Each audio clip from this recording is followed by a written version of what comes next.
ఈ వారం కలియుగ భగవద్గీత అధ్యాయం 15 స్టార్ట్ అవుతుంది. ఇన్ని రోజులు ఇన్ని వారాలు 14 అధ్యాయాలు కంప్లీట్ చేశాము. 14 అధ్యాయాలు మీకు చాలా అర్థమయ్యాయని భావిస్తున్నాను. ఇక 15వ అధ్యాయం కూడా స్టార్ట్ అవుతుంది. స్టార్ట్ చేసే ముందు ఛానల్ ఇంట్రడక్షన్. ఈ ఛానల్ ముఖ్య ఉద్దేశం మన జన్మ సార్థకం చేసుకోవడానికి, మళ్ళీ ఈ కలియుగంలో పునర్జన్మ లేకుండా చేసుకోవటానికి ఇది ఈ జన్మకిచ్చిన అవకాశం ఈ కలియుగ భగవద్గీత ఛానల్. సాక్షాత్తు ఏడుకొండల వెంకటేశ్వర స్వామి నా ద్వారా మీకు చెబుతున్నాడు. అలాగే ఈ కలియుగ భగవద్గీత ఛానల్ 17 భాషల్లో మీకు అవైలబుల్ ఉంది. దీంతోపాటు కలియుగ అన్నమయ్య ఛానల్, నిజమైన దైవభక్తి అంటే ఏంటో మీరు ఆ కలియుగ అన్నమయ్య ఛానల్ ద్వారా తెలుసుకోవచ్చు. ఈ కలియుగ భగవద్గీత ఛానల్ ద్వారా మనము భగవద్గీత ప్రకారం మన జన్మను సార్థకం చేసుకోవడానికి, అలాగే పప్పీస్ లవ్ మూగజీవి ప్రేమ ఛానల్ కూడా ఫాలో అవుతారని కోరుకుంటున్నాను. అలాగే కలియుగ భగవద్గీత వాట్సాప్ ఛానల్స్ అవైలబుల్ ఉన్నాయి. ఛానల్ లింక్స్ ఛానల్ ప్రొఫైల్లో అవైలబుల్ ఉన్నాయి. నాతో మాట్లాడాలన్నా, చాటింగ్ చేయాలన్నా మీరు డైరెక్ట్గా పరమాత్మ సైన్యం కమ్యూనిటీ ఛానల్లో చేరండి. ఛానల్ లింకు కోసం daivanthegodbhagavan@gmail.com, అలాగే పోస్ట్లో లింకును పంపించాను, అది కూడా చూసి మీరు ఆ లింక్ ద్వారా నాతో చాటింగ్ చేయొచ్చు. ఆ దైవ దర్శనం, ఆ దైవ దివ్య జ్ఞానం ఎలా పొందాలి, అలాగే దేవుడు మీకు మీ జీవితంలో కలగజేసిన ఏదైనా మిరాకిల్స్, అలాగే మీకు భగవద్గీత ప్రకారం ఎలాంటి డౌట్స్ ఉన్నా, ఈ జీవితంలో మనం ఈ కష్టాల బాధల నుంచి బయటపడాలంటే మనము ఎలా మారాలి అనే డౌట్స్ ఉన్నా ఈ పరమాత్మ సైన్యం కమ్యూనిటీ ఛానల్ ద్వారా నాతో డైరెక్ట్ మాట్లాడవచ్చు. ఛానల్ లింక్ పోస్ట్లో అవైలబుల్ ఉంది. అలాగే daivanthegodbhagavan@gmail.comకి మెయిల్ లింక్ రిక్వెస్ట్ పెట్టచ్చు. ఇక ప్రతి వారం చెప్పుకునేది, మనము ఆ నది అనే మార్గం ద్వారా, దైవ మార్గం ద్వారా సముద్రంలో నది నీరు ఎలా కలుస్తుందో ఆ పరమాత్మలో మనం ఐక్యం అవ్వాలి. నదిని ఎలా పూజిస్తారో పూలు వేసి, ఆ పూల వలె మనలో మంచి గుణాలు, మంచి ఆలోచనలు, మంచి అలవాట్లు, అలాగే ఆ రాయి వేసి ఆడుకుంటారే నదిలో, ఆ రాయిలాగా అడుగున పడిపోకుండా, అంటే మనలోని చెడు గుణాలు, చెడు ఆలోచనలు, చెడు అలవాట్లు ఇవి తీసేసి ఆ నదిపై ఉన్న పూల వలె మనము ఆ పూల వలె సముద్రంలో కలవాలి, అంటే పరమాత్మలో కలవాలి దైవ మార్గం ద్వారా.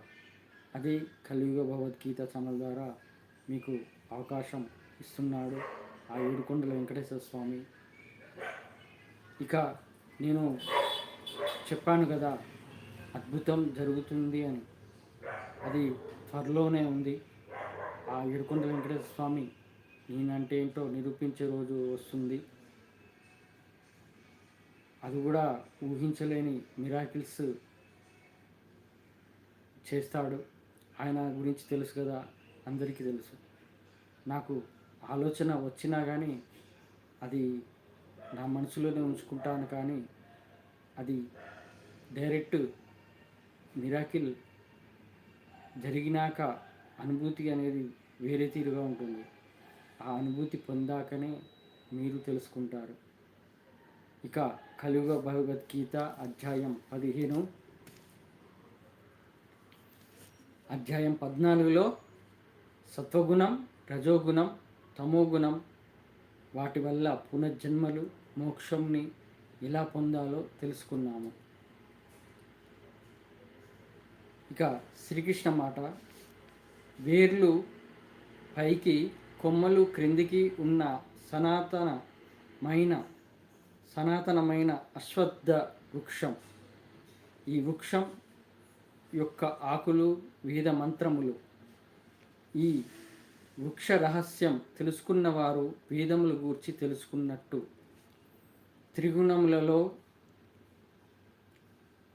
త్రిగుణములతో విస్తరించబడి ఉన్న ఈ చెట్టు మానవ రూపంలో కర్మ ప్రవహించడానికి చెట్టు యొక్క వేర్లు క్రిందకి వేలాడతాయి. ఆ వేర్లు శాఖలుగా విస్తరించి కర్మలను చేపిస్తాయి. దీని నిజస్వరూపం ఈ జగత్తులో గ్రహించబడదు. లోతైన వేర్లు గల అశ్వత్థ వృక్షమును అనాసక్తి వైరాగ్యమనే బలమైన గొడ్డలిచే ఖండించి వేయాలి. ఆ తర్వాత ఆ వృక్షం యొక్క మొదలు బ్రతకాలి. ఆ మొదలే భగవంతుడు. కానీ భౌతిక శక్తిచే కట్టివేయబడి వారు మనస్సుతో కలిపి ఉన్న 6 ఇంద్రియములతో ప్రయాసపడుతున్నారు. మరణించాక ఒక శరీరంని విడిచి ఇంకొక శరీరంను చేరే ఆత్మ తన మనస్సును మరియు ఇంద్రియాలను తనతో పాటు తీసుకొని వెళ్తుంది.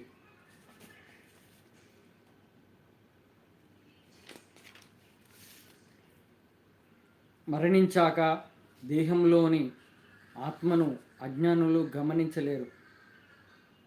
కానీ జ్ఞాన నేత్రములు కలవారు ఆత్మను దర్శించగలరు. యోగి అయిన మునులు కూడా ఆత్మను తెలుసుకోగలుగుతారు. కానీ అంతఃకరణ శుద్ధి లేని వారు ఆత్మను తెలుసుకోలేరు. నేనే చంద్రుడిగా ఉండి సమస్త వృక్షజాతిని పుష్టిని చేకూరుస్తుంటాను. ప్రతి జీవి తీసుకుంటున్న ఆహారంను జీర్ణం అవ్వటానికి, ఆహారం వల్ల శక్తిని పొందడానికి సమస్త జీవుల ఉదరములలో కలిగి ఉన్న జఠరాగ్ని రూపమును నేనే. నేను సమస్త ప్రాణుల హృదయంలో స్థితమై ఉన్నాను. నా వల్లనే జ్ఞాపశక్తి ఉండుట మరియు మర్చిపోవుట జరుగుతున్నాయి. సృష్టిలో 2 రకాల ప్రాణులు ఉన్నాయి. క్షీరములు అనగా నశించేవి, మరియు అక్షరములు అనగా నశించనివి. అక్షరములు అంటే మోక్షము పొందిన జీవులు. నేను నా స్వరమైన భౌతిక పదార్థం కంటేను నాశరహితమైన జీవాత్మ కంటేను గొప్పవాడిని. ఎవరైతే అనుమానం లేకుండా నన్ను సర్వోత్కృష్ట పురుషోత్తమునిగా తెలుసుకుంటారో వారు సంపూర్ణ జ్ఞానం ఉన్నవారు. వారు హృదయపూర్వకంగా నన్నే పూజిస్తారు. అర్జున, అత్యంత రహస్యమైన వేదశాస్త్ర మూలతత్వమును నీకు నేను తెలియజేశాను. దీనిని అర్థం చేసుకున్న వ్యక్తి జ్ఞాని అవుతాడు. అలాగే సాధించవలసినవి అన్నీ నెరవేర్చుతాడు. ఒక్క నిమిషం.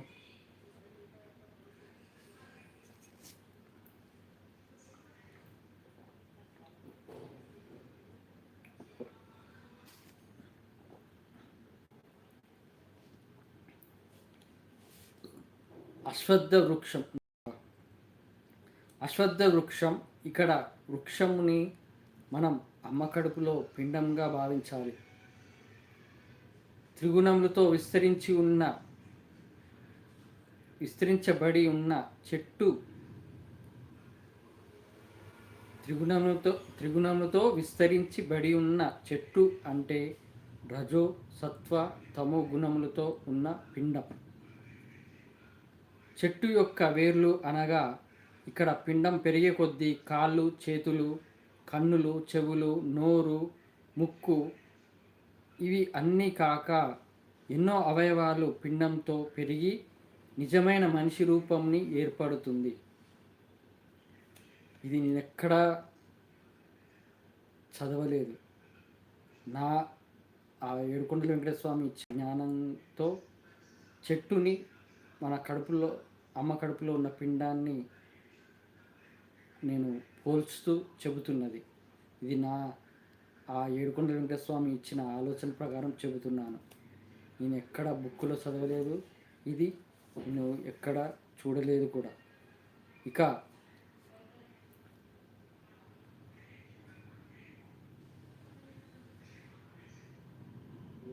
మన కన్నులు, చెవులు, కాళ్ళు, చేతులు, నోరు ద్వారా మన కర్మలు చేస్తాము. అశ్వత్థ వృక్షం నిజస్వరూపం ఇదే. అందుకే మనం త్రిగుణముల ద్వారా మంచి చెడులను తెలుసుకోవాలి. అందులో చెడును తీసివేయాలి. భగవద్గీత ప్రకారం ఆ చెడును తీసివేసి భగవంతుడిని ఆశ్రయించాలి.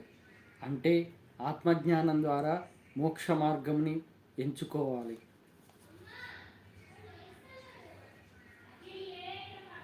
చూశారు కదా, ఒక చెట్టు పుట్టుక రావాలంటే ఫస్ట్ విత్తనం ఉంటుంది. విత్తనం నుంచి వేర్లు, మొలక వస్తుంది. మొలక నుంచి వేర్లు వస్తాయి, కొమ్మలు వస్తాయి. వాటికి ఎన్నో పండ్లు అవసరమైతే ఒక చెట్టు నీడ ఇస్తుంది. ఈ చెట్టుని మనము ఎలా వృద్ధి అవుతుందో, అమ్మ కడుపులో ఉన్న పిండం ఎలా అవయవాలు వృద్ధి చెందుతాయో ఈ చెట్టును పోల్చి అశ్వత్థ వృక్షం ద్వారా మనం తెలుసుకోవాలి. మన రజో సత్వ తమో గుణములను కలిగి ఉన్న ఈ పిండం మన యొక్క కర్మేంద్రియాలు, జ్ఞానేంద్రియాలు వీటి ద్వారా మనము మంచిని చెడుని రెండుని తెలుసుకోవాలి. అలాగే చెడును తీసివేసి మనము మంచి గుణాలతో, మంచి అలవాట్లతో, మంచి ఆలోచనలతో ఉండటం వల్ల మనము ఆ పరమాత్మకు దగ్గరవుతాము. అది ఒక భగవద్గీత ద్వారా ఆత్మజ్ఞానం తెలుసుకున్న వారే ఇది సాధించగలరు. కంటిన్యూ. మనం చేసే కర్మలే మనల్ని పాపపుణ్యాలకు దారితీస్తాయి. మన పాప పుణ్య కర్మలు బట్టి పునర్జన్మపై ఆధారపడి ఉంటుంది. మరణించాక ఆత్మతో వచ్చేవి పాపాలు, పుణ్యాలు.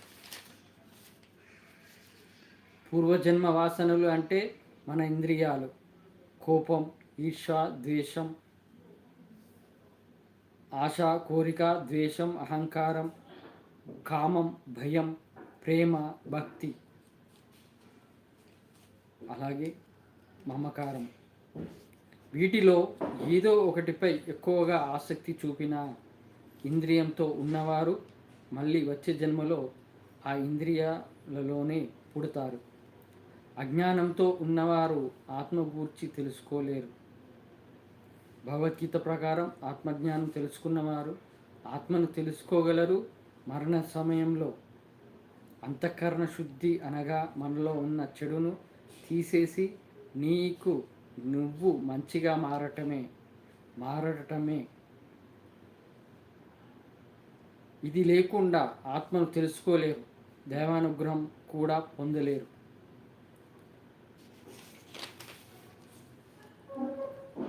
మన చేతులు, కాళ్ళు, నోరు, కన్నులు వీటి ద్వారా మనము కర్మలు చేస్తాము.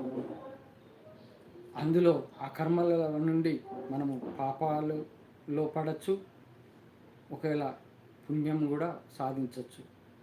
కానీ ఈ పాపపుణ్యములు మన ఆత్మతోనే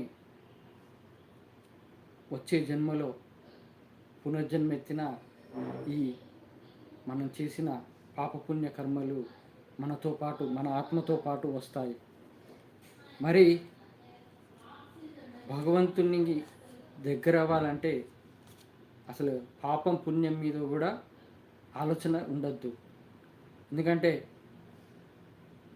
చెడు వల్ల ఖచ్చితంగా పాపం చేస్తాము, అది ఆటోమేటిక్గా పాపంలో పడిపోతాం. కానీ నేను ఇది మంచి చేస్తున్నాను, నాకు పుణ్యం వస్తుంది అనే భావన కూడా రావద్దు. ఎందుకంటే దాంట్లో నువ్వు ఒక ఏదో ఆశ ఉండటం వల్ల, ఆ పుణ్యము పొందాను అనే ఆలోచన ఉండటం వల్ల మనము ఆ పుణ్య కార్యాలు చేయడానికైనా మళ్ళీ జన్మ ఎత్తాల్సి వస్తుంది. కాబట్టి ఆ పుణ్యం మీద కూడా ఆలోచన చేయొద్దు. మనం ఇది దైవ కార్యంగా చేస్తున్నాను, దైవభక్తితో చేస్తున్నాను, ఆ దేవుడు చేపిస్తున్నాడు, నిమిత్త మాత్రుడిని నేను అని భావించి చేయాలి తప్ప వాటి గురించి ఆలోచించకూడదు. ఇక పూర్వజన్మ వాసనలు అంటే ఇవే. మనము పూర్వజన్మలు, ఇప్పుడు నేను ఉన్నాను, పూర్వజన్మ వాసనలు ఏంటి? ధర్మంగా ఉన్నాను, నీతిగా నిజాయితీగా జీవించాను, అలాగే దైవభక్తితో ఉన్నాను. ఈ జన్మలో వెంకటేశ్వర స్వామి అనుగ్రహం పొందాను, భగవద్గీతను అనువదించాను, అందరికీ నేను చెబుతున్నాను. నేను ఈరోజు ఒక వీడియో పెట్టాను, శ్రీకృష్ణ పరమాత్మే గురువు అని. అక్కడ శృంగేరి పీఠం వారు స్వామీజీ ఆయన అన్నారు, మీరు సాధన చేయాలి, ఆ సాధన చేయడానికి ఒక గురువును ఎంచుకోవాలి. ఆ గురువు దొరికినా దొరకకపోయినా శ్రీకృష్ణ పరమాత్మే గురువు అని భావించి మీరు భగవద్గీతను నేర్చుకుంటే ఆ దేవుడే మనిషి రూపంలో వచ్చి మీకు భగవద్గీత తత్వంని క్లియర్గా ఎక్స్ప్లెయిన్ చేసే వాళ్ళు మీకు దొరుకుతారు ఎక్కడో ఒక కాడ అని ఆ స్వామీజీ అన్న మాటలు. మరి ఆ శ్రీకృష్ణ పరమాత్మే అంటే శ్రీకృష్ణ దర్శనం బుక్కులో శ్రీకృష్ణ అంశతో పుట్టానని వెంకటేశ్వర స్వామి నిరూపించాడే. మరి ఆ శ్రీకృష్ణ పరమాత్మే మీకు గురువుగా నన్ను ఇలా ఈ జన్మ మీకోసం పుట్టించాడు. మరి నన్ను గురువుగా భావించి మీరు మారండి, ఆ ఏడుకొండల వెంకటేశ్వర స్వామికి దగ్గర అవ్వండి. ఆయన శరణు వేడితే పునర్జన్మ లేకుండా మోక్షంని ప్రసాదిస్తాడు. అందుకే ఆ శ్రీకృష్ణ పరమాత్మే నన్ను మీకు గురువుగా పరిచయం చేశాడు. ఆ పూర్వజన్మ వాసనల వల్ల ఇలా మీకు చెబుతున్నాను. అలాగే మనము ఏ ఇంద్రియంపై ఎక్కువ ఆసక్తి చూపిస్తామో మళ్ళా అదే ఇంద్రియం గుణంతో మళ్ళీ వచ్చే జన్మలో అలాగే పుడతాము. ఇక ఒకవేళ భగవద్గీత ప్రకారం ఆత్మజ్ఞానం తెలుసుకుంటే నిత్య దైవనామ స్మరణ చేస్తాము. దానివల్ల ఏమవుతుంది, మన బ్రెయిన్ రిపీటెడ్ ఇన్స్ట్రక్షన్ ఇస్తుంది. ఏంటంటే మన బ్రెయిన్లో ఏది మంచి తెలుసుకుంటే మనకు మంచి ఇన్స్ట్రక్షన్ ఇస్తుంది. చెడులో మనం ఉంటే ఆ బ్రెయిన్ కూడా చెడు చేయడానికి మనకు ఇన్స్ట్రక్షన్ ఇస్తుంది. ఒక చిన్న పిల్లవాడు మొబైల్ గేమ్ ఆడి మొబైల్ చేతిలో లేకపోయినా చేతులు ఆడిస్తాడే, అది మొబైల్ లేకపోయినా చేతులు ఆడించాడంటే అర్థం ఏంటి? ఆ బ్రెయిన్లో నుండి ఇన్స్ట్రక్షన్స్ ఆ చేతులకు ఇన్స్ట్రక్షన్ ఇవ్వడం. దీన్ని బట్టి మీరు అర్థం చేసుకోండి మన బుర్రలో ఎంత భగవద్గీత ప్రకారం ఆత్మజ్ఞానం తెలుసుకొని భగవద్గీత ప్రకారం మనం ఎంత జ్ఞానాన్ని అంటే దివ్య జ్ఞానాన్ని పొందుతామో అప్పుడే నీకు మోక్ష మార్గానికి దారి అవుతుంది. అది దైవనామస్మరణ చేయడం వల్ల ఆ బ్రెయిన్ కూడా మనకు ఇన్స్ట్రక్షన్ ఇస్తుంది. దైవనామస్మరణం చేయాలి, దైవనామస్మరణం చేయాలని అనుకోకుండా దేవుడే మన బ్రెయినే దేవనామస్మరణ చేసేటట్టు చేస్తుంది. ఇదే మనకు మరణ సమయంలో ఉపయోగపడుతుంది. ఏంటంటే శ్రీకృష్ణ పరమాత్మ చెప్పాడు, మరణ సమయంలో దేని గురించి ఆలోచిస్తారో, ఏ విధంగా ఆ మరణ సమయంలో నా నామస్మరణాన్ని ఎవరైతే పఠిస్తారో వారికి మోక్షం కలుగుతుంది అని. కానీ ఇది తెలుసుకోకుండా ఎంతోమంది డబ్బు మీద, బంధాల మీద, అలాగే పదవి మీద, వీటి మీద ధ్యాస ఉండడం వల్ల అదే ఆలోచనతో చనిపోతారు. మళ్ళీ తిరిగి వచ్చే జన్మలో మళ్ళీ అది ఏ ఆలోచన ఉందో ఆ ఆలోచనతోనే పుడతారు. మళ్ళీ అదే కోరికను నెరవేర్చుకోవడానికి ఆ జీవితం అలాగే కొనసాగిస్తారు. మరి దైవనామస్మరణం చేస్తే మళ్ళీ పుట్టకుండా మోక్షంని పొందొచ్చు. మరి ఆ బ్రెయిన్ని మనము పూర్తిగా ఆనందం వైపు వెళ్ళాలంటే మనము నిత్య దైవనామస్మరణ చేయాలి. ఆ నిత్య దైవనామస్మరణే నీకు రక్ష, నీ కుటుంబానికి రక్ష. ఇక అంతఃకరణ శుద్ధి అనగా మనలో ఉన్న చెడును తీసేసి నువ్వు మంచిగా మారటమే. ఇప్పుడు నేను చెప్తాను అంతఃకరణ శుద్ధి నాలో ఎలా పొందాననేది. ఏంటంటే ఆ ఏడుకొండల వెంకటేశ్వర స్వామి కరోనా సిచ్యువేషన్లో నాకు ఎంతో నేర్పించాడు. ఆ సిచ్యువేషన్లో ఆ బాధలు తట్టుకోలేక పూజ చేస్తున్నప్పుడు ఆ బాధల్ని, కష్టాలని తట్టుకోలేక నేను ఆ పూజ చేసేటప్పుడు కూడా ఏడ్చాను. ఆ ఏడవటం వల్లనే ఆయన ఆ రోజు రాత్రి ఒక వృద్ధ ముసలివాడిగా కలలో వచ్చి నాకు కొంచెం అన్నం పెట్టు నాయన అని అడిగితే, నాకే దగ్గర ఏమీ లేదు, నీకేమి ఇవ్వగలనని ఏడుస్తూ ఆయన పాదాల మీద పడ్డాను. 3 నామాలు ధరించి అది ఆయన కనబడితే ఎలా ఉంటుందంటే బ్యాక్గ్రౌండ్ ఒక స్వర్గము ఎలా ఉంటుందో అలా ఉంటుంది. అది ప్రదేశం కూడా గుర్తించలేని విధంగా ఉంటుంది. అలా రావటము, ఆయన కాళ్ళ మీద పడంగానే నేను ఒక అమ్మ తన కొడుకును ఏడుస్తే తన ఒళ్ళో పెట్టుకొని తల నిమురుతూ భుజం తట్టుతూ ఎలా ఓదార్స్తుందో ఆ ఏడుకొండల వెంకటేశ్వర స్వామి ఆయన తొడపై నా తలను పెట్టుకొని తల నిమిరి భుజం తట్టి, నేను నీకున్నాను, బాధపడకు, భయపడకు అని ఆయన అలా రావడమే అప్పుడే అర్థమైంది. మరి నాకెందుకు భయం, నువ్వు నాకు తోడున్నావని నిరూపించాక నాకెందుకు భయం, ఇక నీకోసం నేనేమి చేయాలి, నీకోసం నేను ఏమి మారాలి అనే ఆలోచనతో అంతఃకరణ శుద్ధిగా ఆయన కోసం అన్నీ ఆయన చెప్పిన విధంగా నడుస్తూ భగవద్గీతను అనువదించటము ఇవన్నీ జరిగాయి. అంతఃకరణ శుద్ధి అంటే మనలోని చెడు గుణాలను తీసేసి మన ఆత్మను శుద్ధిగా ఉంచుకోవటం, మనలోని ఆలోచనలు, గుణాలు, అలవాట్లు ఇవన్నీ శుద్ధిగా ఉంచుకుంటే మన ఆత్మ కూడా శుద్ధిగా ఉన్నట్టు, అప్పుడు నీవు అంతఃకరణ శుద్ధిగా మారినట్టు. అప్పుడు ఆ ఏడుకొండల వెంకటేశ్వర స్వామి నీకోసమే వస్తాడు, నువ్వు వెళ్ళనక్కర్లేదు. ఆయన తలుచుకుంటే చాలు, నీ కళ్ళెదుడుక అంటే నీతోటే ఉన్నట్టు నువ్వు ఆయన నిరూపిస్తాడు అంతే. ఒక మిరాకిల్ చేసైనా నీతోటే ఉన్నాను అని నిరూపిస్తాడు. అది అండి ఆ ఏడుకొండల వెంకటేశ్వర స్వామి యొక్క మహిమ. మరి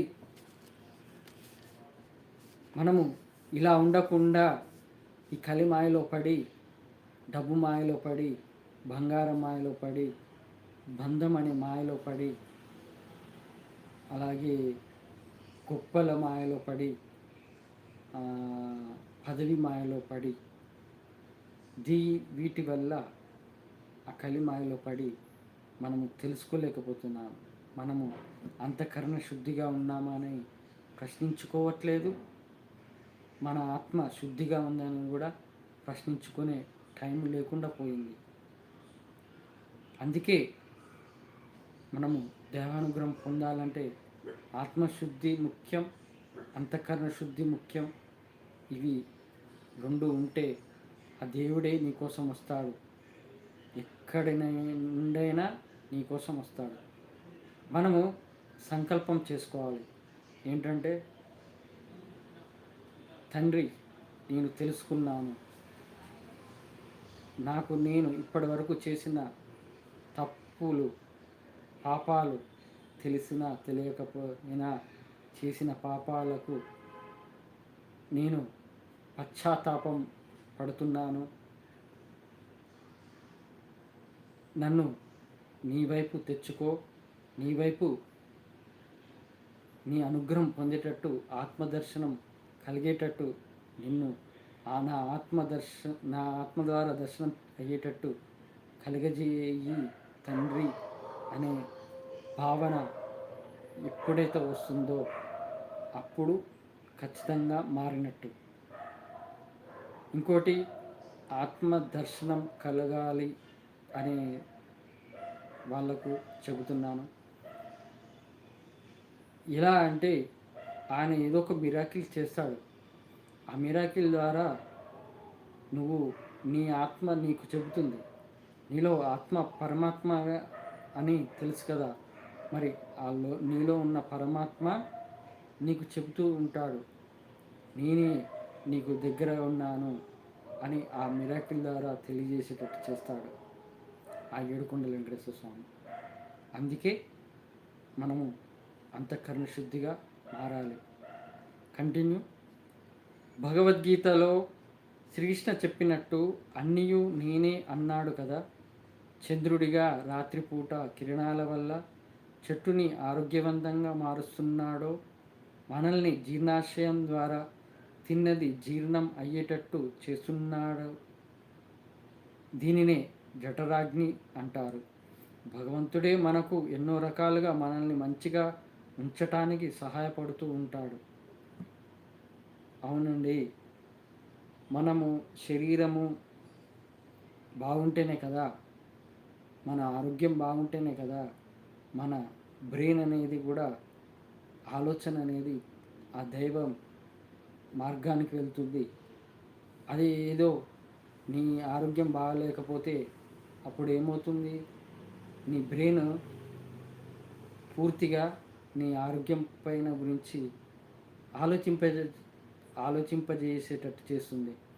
ఎట్లా అంటే, అయ్యో నాకు ఇది ఎప్పుడు తగ్గుతుందా, ఎప్పుడు మానుతుందా, ఎప్పుడు ఇది నేను క్యూర్ అవుతానా అనే భావన, దాని మీదనే నీకు శరీర బాధ ఏది ఉందో ఆ శరీర బాధ మీదనే ఆ బ్రెయిన్ అనేది ఆలోచన పోతూ ఉంటుంది. మరి అలాంటి ఈ శరీరాన్ని ఆరోగ్యంగా మరియు మనం తిన్న అన్నమైన ఏదైనా తిండి మనకు ఈజీగా జీర్ణం అయ్యేటట్టు, మనము మలమూత్ర విసర్జన కూడా సక్రమంగా జరిగేటట్టు, ఇవన్నీ జరిగితేనే కదా నీ శరీరం ఆరోగ్యంగా ఉంటుంది, నీలోని అవయవాలు ఆరోగ్యంగా ఉంటాయి. అప్పుడు నువ్వు ఆలోచించే విధానం కరెక్ట్గా ఉంటుంది. అప్పుడు నీ బ్రెయిన్ ఆ దైవ శక్తి దగ్గరికి తీసుకునేటట్టు వెళ్తుంది. అందుకే పూజలో మనం దేవునికి నైవేద్యం పెడతాము. ఓం ప్రాణ స్వాహ, అపాన స్వాహ, ఉదాన స్వాహ, వ్యాన స్వాహ, సమాన స్వాహ, ఓం పరబ్రహ్మణే నమః అనే ఈ మంత్రం చదివి ఆయనకు నైవేద్యం చూపిస్తాము.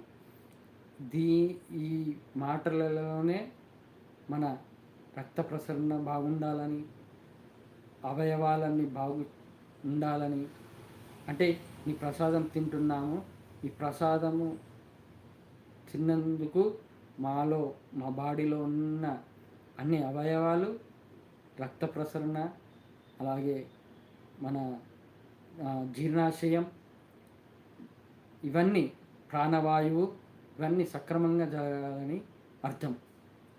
మరి ఆ దేవుణ్ణి మనం కోరుకోవాల్సింది ఫస్ట్ మెయిన్ ఆరోగ్యం బాగుండాలని. ఆరోగ్యం బాగున్నాక నువ్వు సాధించాల్సింది ఈ జన్మకు ఖచ్చితంగా నీకు చేరుతుంది. ఇక కరములు అనగా నశించేవి, అంటే నీ శరీరం, కోరికలు, ఆశలు, నీతో ఉండే వస్తువులు అయిన ఇలాంటివి. అలాగే అక్షరములు అనగా నశించనిది, అంటే మనలోని ఆత్మ. మనం శరీరాన్ని పట్టుకొని ఏలాడతాం. ఇప్పుడు సెలబ్రిటీలు లాంటి వాళ్ళు, బిజినెస్ మెన్ వాళ్ళు ఈ శరీరం కోసం కోట్లు ఖర్చు పెడతారు.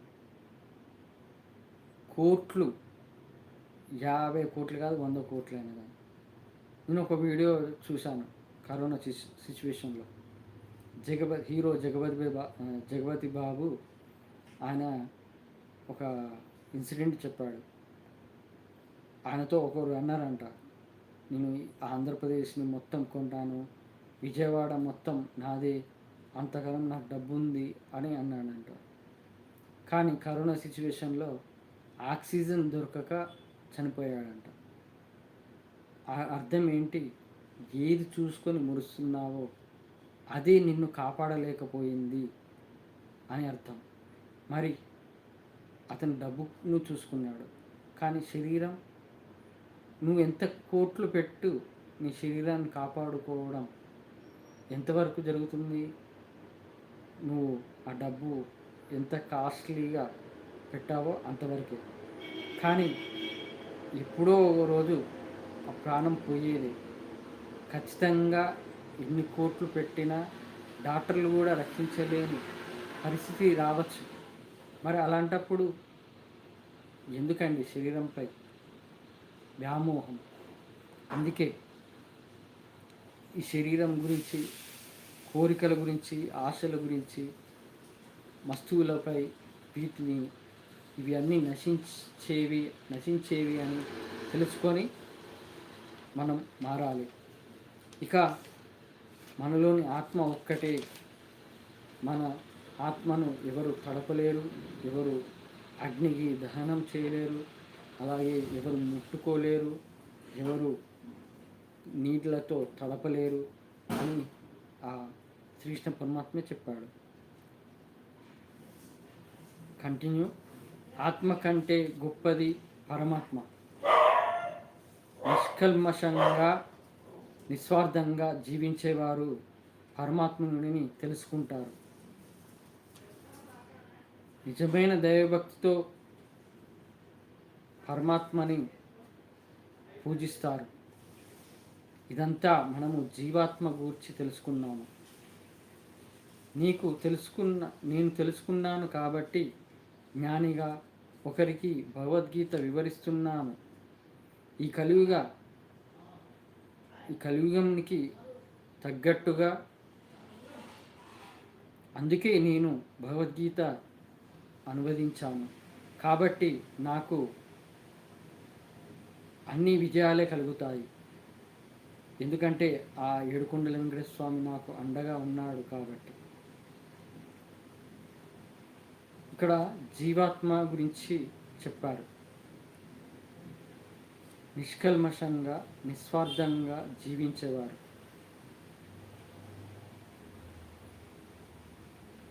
మానవత్వం అనే ఒక మాట ఉంది. మానవత్వం అంటే ఇతరుల బాధను తన బాధగా బాధపడేవాడు. ఇతరుల బాధను తన బాధగా భావించి బాధపడేవాడే మానవత్వం ఉన్న మనిషి అని. మానవత్వంకి అసలైన అర్థం అది. అలాంటిది ఇతరులు బాధపడుతుంటే మనము బాధపడతాము, అది దైవగుణం అవుతుంది. నిష్కల్మషంగా నిస్వార్థంగా జీవించేవారు, ఎలాంటి కల్మషం లేకుండా ఆ పరమాత్మని తలుస్తూ ఉండేవారు. స్వార్థం లేకుండా నా కుటుంబమే బాగుండాలి, నా ఊరే బాగుండాలి, నా దేశమే బాగుండాలి అనేది కాకుండా ప్రపంచమంతా ప్రజలు బాగుండాలి, ప్రపంచ ప్రజలందరూ సుఖంగా జీవించాలి అని భావించే వాళ్ళే ఆ పరమాత్మకు దగ్గరవుతారు. మరి ఇలాంటి వాళ్ళకి నిజమైన దైవభక్తి ఖచ్చితంగా వస్తుంది. నిజమైన దైవభక్తి అంటే ఈ కొబ్బరికాయలు కొట్టడము, పూజలు చేయించుకోవడం కాదు. భగవద్గీత ప్రకారం ఆత్మజ్ఞానం తెలుసుకొని ఆ దైవాన్ని, నీలో ఉన్న పరమాత్మను తెలుసుకుంటేనే అప్పుడు నీలో నిజమైన దైవభక్తి బయటపడుతుంది. ఇది తెలుసుకున్న వాళ్ళు మూగజీవిలాగా జీవించకుండా ఆ మూగజీవికి మనకు తేడా ఉందని తెలుసుకొని ఈ మానవ జీవి జీవాత్మగా మారతాడు. ఇదే జ్ఞాని అంటారు. ఏంటంటే భగవద్గీతను తెలుసుకోవడం, ఆత్మజ్ఞానం తెలుసుకోవడము, నిజమైన దైవభక్తి రావటం మనలో, అది జ్ఞానిగా మనము భావించాలి. ఇలా నేను తెలుసుకున్నాను కాబట్టే భగవద్గీతను అనువదించాను. కాబట్టి నాకు అన్ని విజయాలు జరుగుతాయి. నాకు ఇప్పటి వరకు 2023 ఈ ఛానల్ పెట్టిన కానించి నాకు ఎలాంటి ఆపద రాలేదు, ఎలాంటి విఘ్నం అంటే అడ్డంకులు రాలేదు, అన్ని విజయాలే. నాకు అడ్డు అనేది ఎవ్వరు రారు. నన్ను ఏమన్నా చేయాలన్నా, నన్ను బాధ పెట్టాలన్నా అది తిరిగి వాళ్ళకే ఏదో ఒక రకంగా ఆపద వచ్చి వాళ్ళు నాకు దూరం అవుతారే కానీ వాళ్ళు నన్ను ఏమి చేయలేరు. ఇది నిజమైన దైవభక్తుడి యొక్క లక్షణం. కాబట్టి మీరు కూడా నిజమైన దైవభక్తులుగా మారండి. ఆ ఏడుకొండ వెంకటేశ్వర స్వామికి దగ్గర అవ్వండి. ఆ ఏడుకొండల వెంకటేశ్వర స్వామి దగ్గరైతే ముక్కోటి దేవతలు దగ్గరైనట్టే. పంచభూతాలు మీకు సహకరిస్తాయి. ముఖ్యంగా ఈ కలియుగంలో ఆంజనేయ స్వామి మీకు తోడు ఖచ్చితంగా ఉంటాడు. ఇది నిజం. ఈ అధ్యాయంలో మనం దేహం గురించి, దానివల్ల మనం చేసే మంచి చెడు, భగవంతుని తెలుసుకోవటం,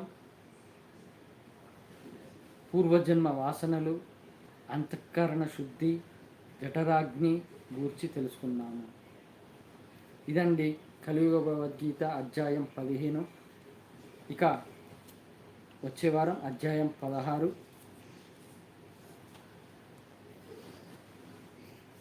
ఇది ఈ కలియుగంలో ప్రపంచ ప్రజలకు ఆ ఏడుకొండల వెంకటేశ్వర స్వామి ఇచ్చిన అవకాశం. నా ఛానల్ని ఎవరైతే సబ్స్క్రైబ్ చేసుకొని నన్ను ఫాలో అవుతున్నారో వాళ్లకు ఒక మానవ జన్మ సార్థకం. అలాగే జన్మను వృధా చేసుకోరు. అలాగే ఆ ఏడుకొండల వెంకటేశ్వర స్వామి అనుగ్రహం పొందుతారు. ఇలా ఎవరైతే తెలుసుకుంటారో వాళ్ళే ఈ జన్మలో ఆ ఏడుకొండల వెంకటేశ్వర స్వామికి ఇంకా దగ్గర అవ్వడానికి ఒక మంచి అవకాశం వచ్చిందని తెలుసుకోవాలి. ఇంకా టాపిక్స్ ఆ ఏడుకొండల వెంకటేశ్వర స్వామి నాకు ఎలా ఆలోచనలు తెప్పిస్తున్నాడో కానీ ఇలా టాపిక్ల మీద టాపిక్లు మాట్లాడటము ఇది నాకే ఒక రకంగా విచిత్రం అనిపిస్తుంది. ఎందుకంటే ఇలా ఆలోచన రావటము, మళ్ళీ దీని గురించి ఎక్స్ప్లెయిన్ చేయటము, ఇది నాకు నేనే ఒక అమేజింగ్గా భావిస్తున్నాను. ఇంకా ఫస్ట్ టాపిక్ మూగజీవి ఉంది.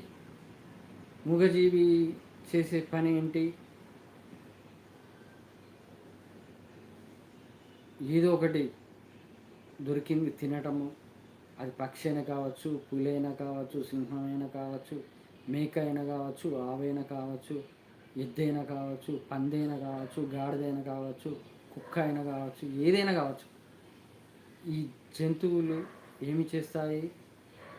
వాటికి దొరికింది తిని వాటి జీవనం పుట్టుక అంటే మళ్ళీ సృష్టించి, అంటే వాటి యొక్క పిల్లల్ని కని వాటిని పోషించి మన తర్వాత వదిలేసి తన బతుకుతాయి. దేవుడు వాటికి జ్ఞానం ఎంతవరకు ఇచ్చాడు? వాటికి ఆహారం ఎలా సంపాదించుకోవాలని నేర్పించాడు, జ్ఞానం ఇచ్చాడు, అంతవరకే ఇచ్చాడు. అలాగే పిల్లల్ని కన్నాక వాటిని ఎలా రక్షించుకోవాలి, ఎలా కాపాడుకోవాలి, వాటికి ఆహారం ఎలా పెట్టాలి, ఇవన్నీ ఆ దేవుడు నేర్పించాడు. ఇది వాటి కెపాసిటీ, జ్ఞానం ఉన్న కెపాసిటీ అనేది ఇంతవరకే ఉంది. కానీ మనిషికి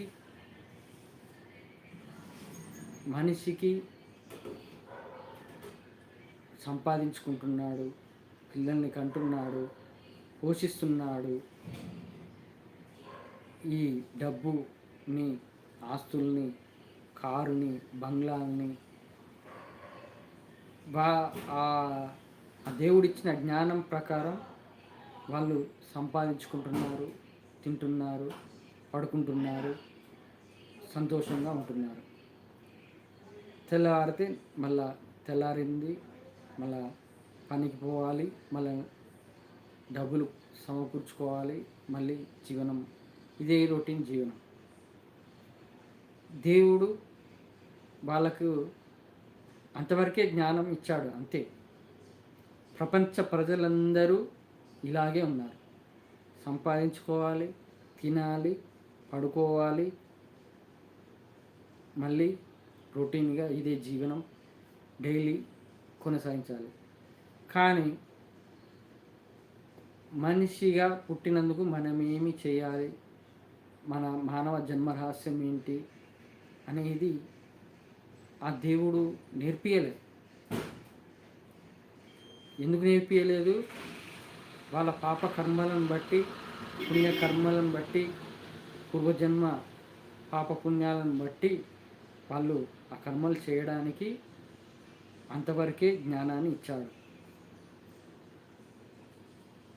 ఇలా జీవించే వాళ్ళు ఆ మూగజీవి ఎలా జీవిస్తుందో వాళ్ళు కూడా అలాగే జీవిస్తున్నారు. కానీ మూగజీవి, మనిషి ఈ రెండుకి ఏమి తేడా లేకుండా పోయింది.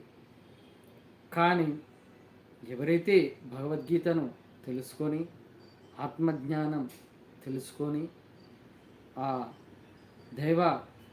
నిజమైన దైవభక్తితో దేవుణ్ణి ఆరాధిస్తూ, ఎవరైతే దేవునికి నేను అంకితం అని భావించి జీవించే వాళ్ళు జీవాత్మగా జీవిస్తున్నారు. అంటే తనలో ఆత్మను తెలుసుకున్నారు వీళ్ళు జీవాత్మలు అని వాళ్ళు జీవాత్మగా మారిపోయారు. అందుకే అంటున్నాను,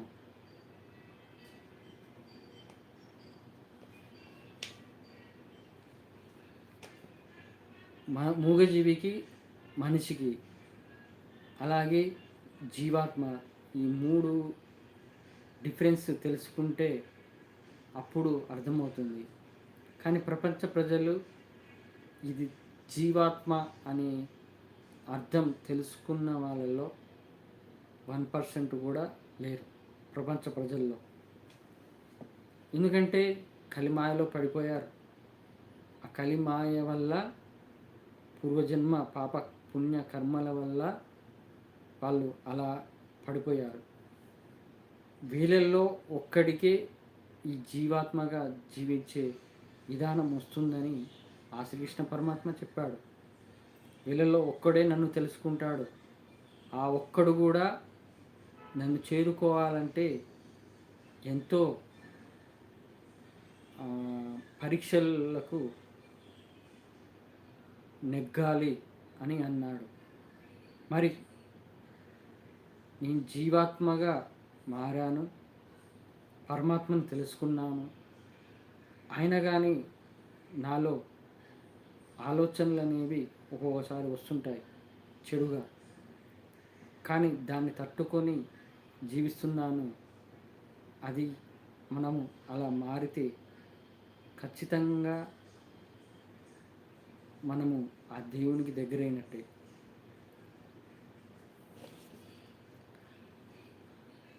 నెక్స్ట్ టాపిక్ వచ్చేసి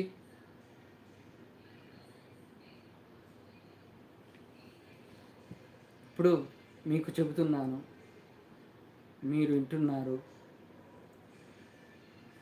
నన్ను తెలుసుకున్నారు, ఆ ఏడుకొండల వెంకటేశ్వర స్వామికి దగ్గర అవుతున్నారు. కానీ నేను ఈ ఛానల్ ద్వారా కాకుండా డైరెక్ట్గా చెప్పిన వాళ్ళు అర్థం చేసుకోరు, ఎందుకంటే వాళ్ళు కలిమాయలో ఉన్నారు కాబట్టి. సరే, భగవద్గీత ప్రకారం కలిమాయ అంటే యోగమాయ అని అర్థం.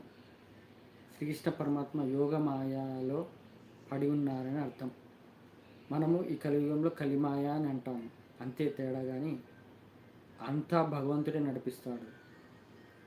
కలిమాయ చేసేది కూడా ఆ దేవుడే, అంతేకాని ఇంకెవరో సపరేట్గా కాదు.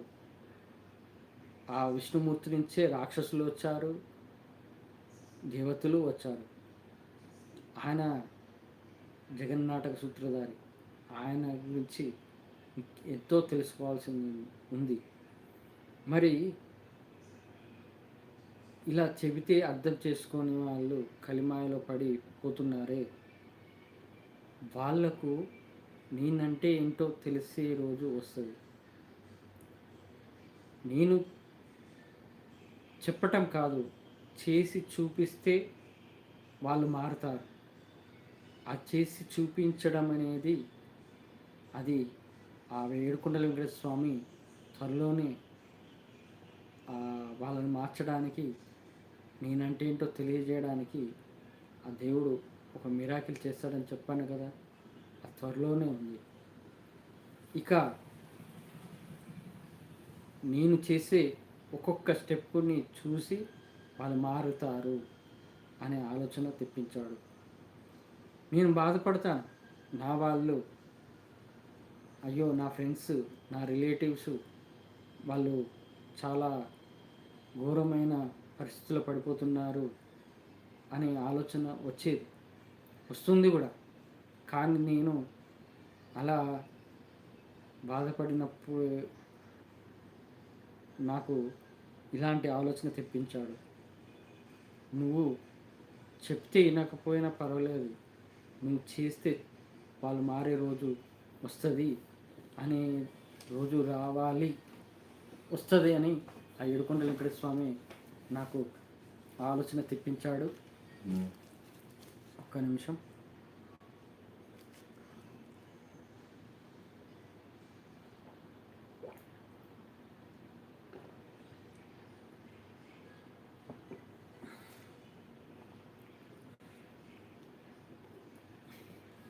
నెక్స్ట్ టాపిక్ వచ్చేసి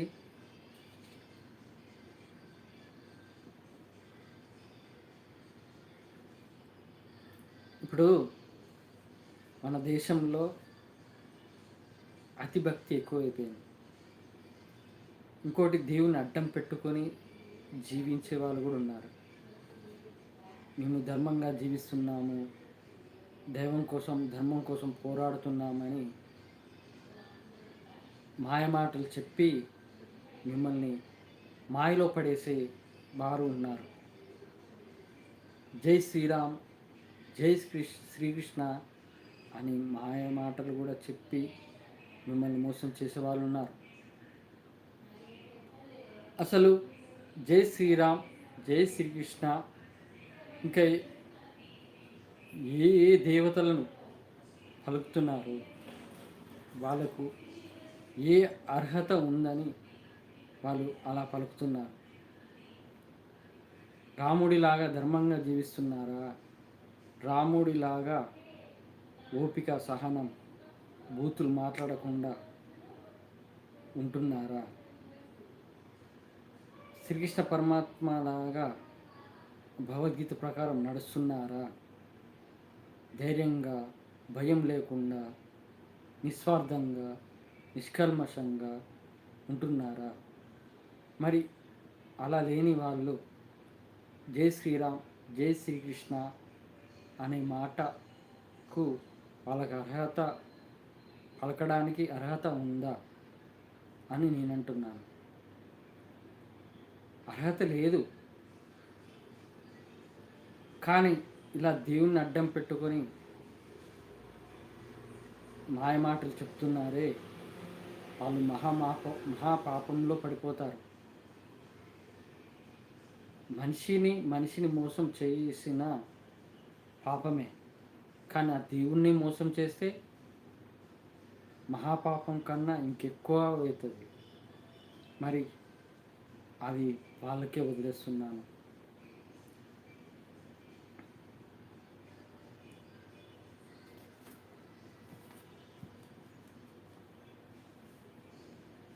నెక్స్ట్ టాపిక్ వచ్చేసి,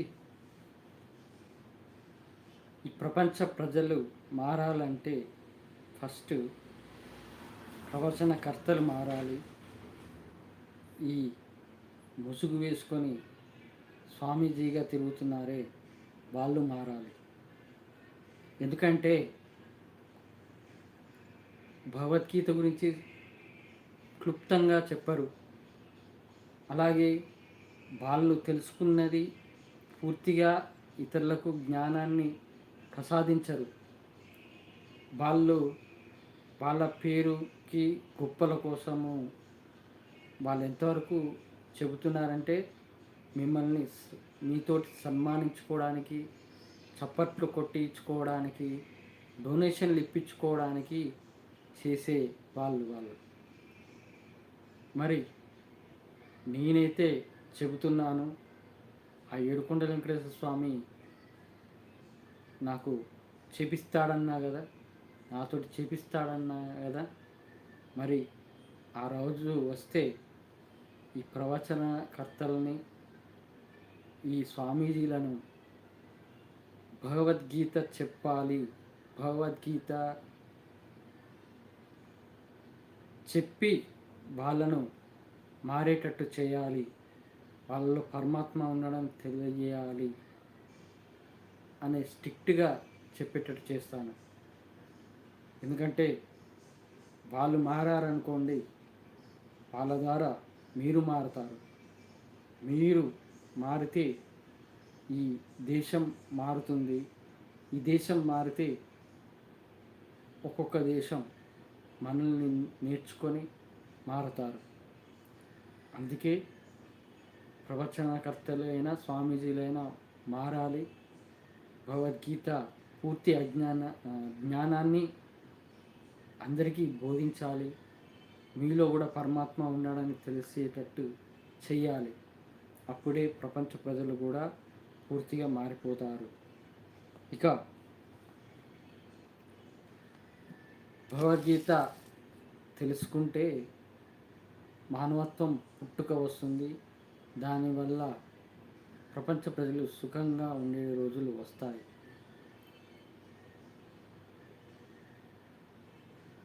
నెక్స్ట్ టాపిక్ వచ్చేసి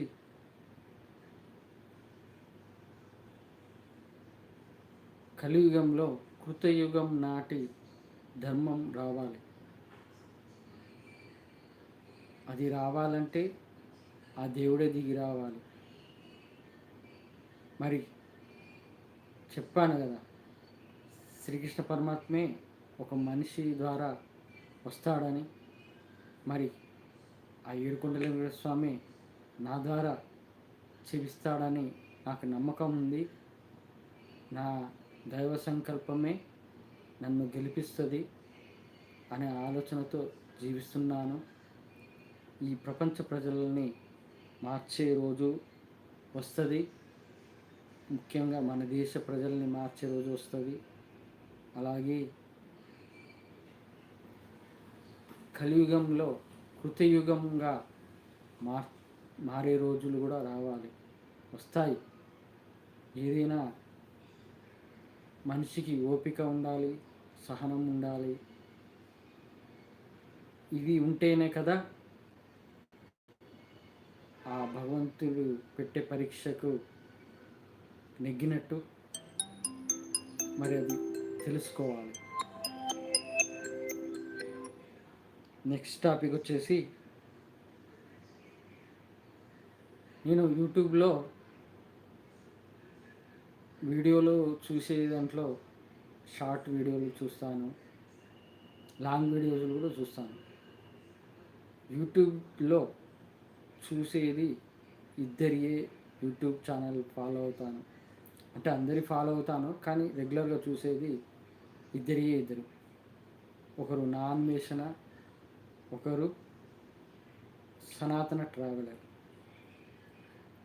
నాకు ఇప్పటివరకు యూట్యూబ్ ఛానల్ అంటే మొబైల్ వాడుతున్నప్పటి నుండి యూట్యూబ్ ఛానల్లో నాకు నచ్చిన ఛానల్స్ అంటే నా అన్వేషణ ఛానల్స్, అలాగే సనాతన ట్రావెలర్. ఇది నా అన్వేషి అనే ప్రపంచ యాత్రికుడు ఎన్నో కష్టాలు పడి మన ప్రపంచం మొత్తాన్ని చూపిస్తున్నాడు, జీవన విధానాన్ని చూపిస్తున్నాడు. ఇప్పుడు రీసెంట్గా చైనాలో ఉన్నాడు, చైనా చూపిస్తున్నాడు. చైనాలో ప్రతి బస్సు, ప్రతి కారు, ప్రతి బైక్ అన్నీ ఎలక్ట్రికల్లే, అసలు పెట్రోల్ డీజిలే వాడారంట. అలా తయారైంది. మరి అలాంటి చైనా 100 సంవత్సరాల ముందుకు వెళ్తుంటే మన ఇండియా ఇలాగే ఉంటుంది. దానికి కారణం ఏంటి? ఆయన అన్వేష్ అబ్బాయి ఆయన ఏడ్చాడు. నేను ఇండియా అయ్యిండు కూడా నేను ఇక్కడ ఉండి నేను వీళ్ళ గురించి చెబుతున్నాను, మరి నా ఇండియా ఎప్పుడు అనే ఆలోచనతో ఆయన బాధపడుతున్నాడు.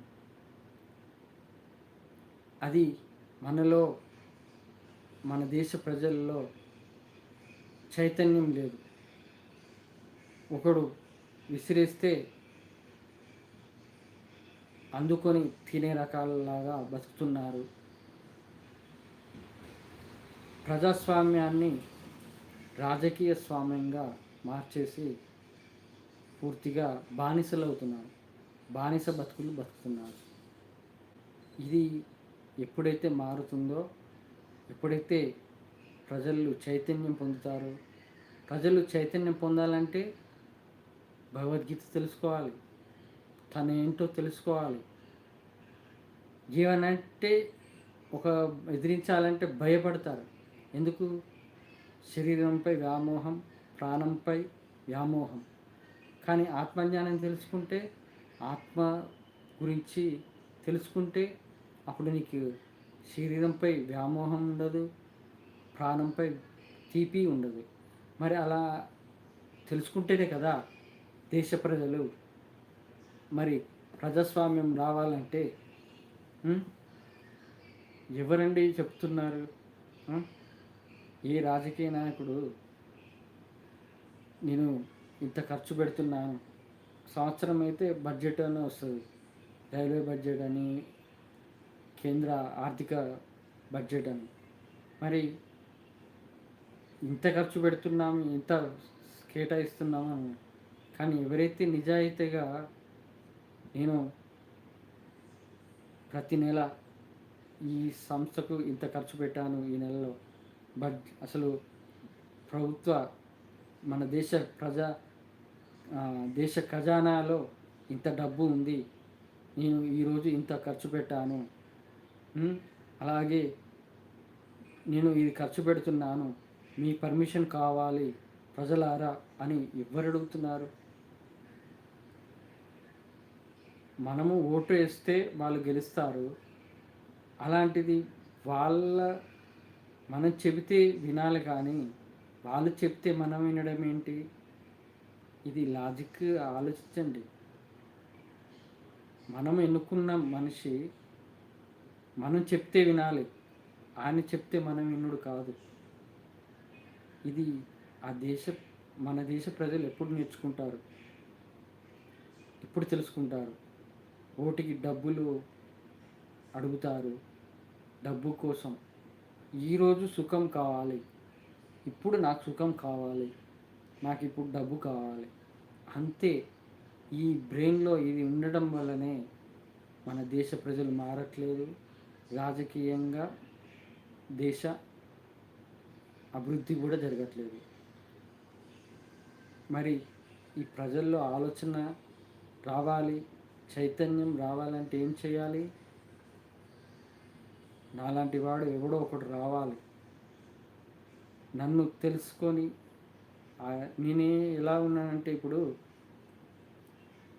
ఆ వెంకటేశ్వర స్వామి నా గురించి తెలియజేసినాక ఆయన ఎలా నడిపిస్తాడో అలా నడుస్తాను. అప్పుడు ఎవరిని లెక్క చేయను. నాకైతే ప్రాణం మీద తీపి లేదు, ఈ శరీరంపై వ్యామోహం లేదు. ఎవరిని ఎలా వంచాలి, ఎవరిని ఎలా వాళ్ళని మార్చాలి, ఎవరిని ఎలా మాటకు నోటి నుంచి మాట రాకుండా చేయాలనేది కూడా ఆ ఏడుకొండల స్వామి నేర్పిస్తాడు కూడా. అందుకే ఓపికతో సహనంతో ఉండాలి. ఇది ఇక సనాతన ట్రావెలర్ ఆయన ఇప్పుడు యూట్యూబ్ ఛానల్స్లో చాలామంది ఛానల్స్ క్రియేట్ చేసి డ్యాన్సులు, వంటలు చేయడము, యోగా చేయడము, చెట్లు పెంచడము, పూలు పెంచడము, ఒక్కొక్క రకమైన డిఫరెంట్ ఛానల్స్ ఉన్నాయి. కానీ ఇందులో మతద్వేషం పెంచే ఛానల్స్ ఉన్నాయి, మతాల మధ్య చిచ్చులు పెట్టే మనుషులు ఉన్నారు, ఈ కేవలం డబ్బు కోసమే మతద్వేషం పెంచడానికి ప్రయత్నించే వాళ్ళు ఉన్నారు. ఇంకా రీసెంట్గా వచ్చేసి సాయిబాబా మీద డిఫరెంట్గా కాంట్రవర్సీ క్రియేట్ చేసి వాళ్ళ పొట్ట కోసం అంత కష్టపడకుండా బ్యాంక్ అకౌంట్ నెంబర్ ఇచ్చి ప్రజల్ని అడుక్కుంటున్నారు. సనాతన ధర్మం కాపాడాలంటే మీరు డబ్బులు ఇవ్వండి, ఆ డబ్బులు అవసరము, మీరు డబ్బులు వేస్తే నా ధర్మాన్ని కాపాడుతానని అంటే ఎక్కడుంది? భగవద్గీతలో ఎక్కడుంది డబ్బులు ఇస్తే ధర్మం నిలబడుతుందని? ఇలా ప్రజల్ని వీళ్ళ మాటలు విని ఆ అమాయక ప్రజలు కూడా డొనేషన్లు ఇచ్చి వారు చేసే పాపాల్లో వీళ్ళు కూడా పాలు పంచుకుంటున్నారు. అది వాళ్ళ కర్మలు అలా ఉన్నాయి. కానీ వారి కర్మలతో పాటు వీళ్ళు కూడా పాలు పంచుకుంటున్నారు. ఇక దీన్ని వ్యతిరేకిస్తూ సనాతన ట్రావెలర్ అతను సాయిబాబా గురించి ఎంతో ప్రమాణాలతో వివరిస్తున్నాడు. ఆయన సాయిబాబా మీద వచ్చే నెగిటివిటీని తీసేయడానికి చాలా ప్రయత్నం చేస్తున్నాడు.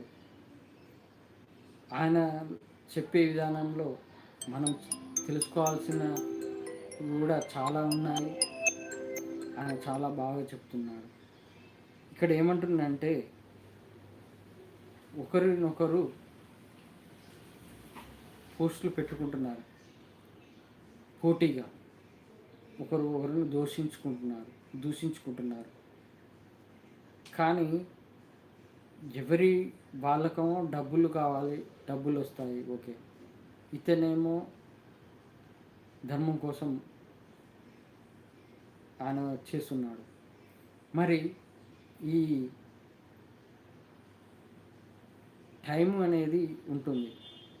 ఆ టైము రావాలంటే ఓపిక, సహనం ఉండాలి.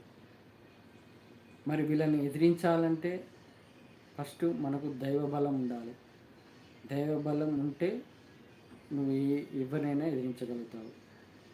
ఎందుకంటే దైవబలం ఉంటే నువ్వేమీ అక్కడ పోరాడనక్కర్లేదు, ఏమి చేయనక్కర్లేదు. నువ్వు భగవద్గీత ప్రకారం మాట్లాడటమే.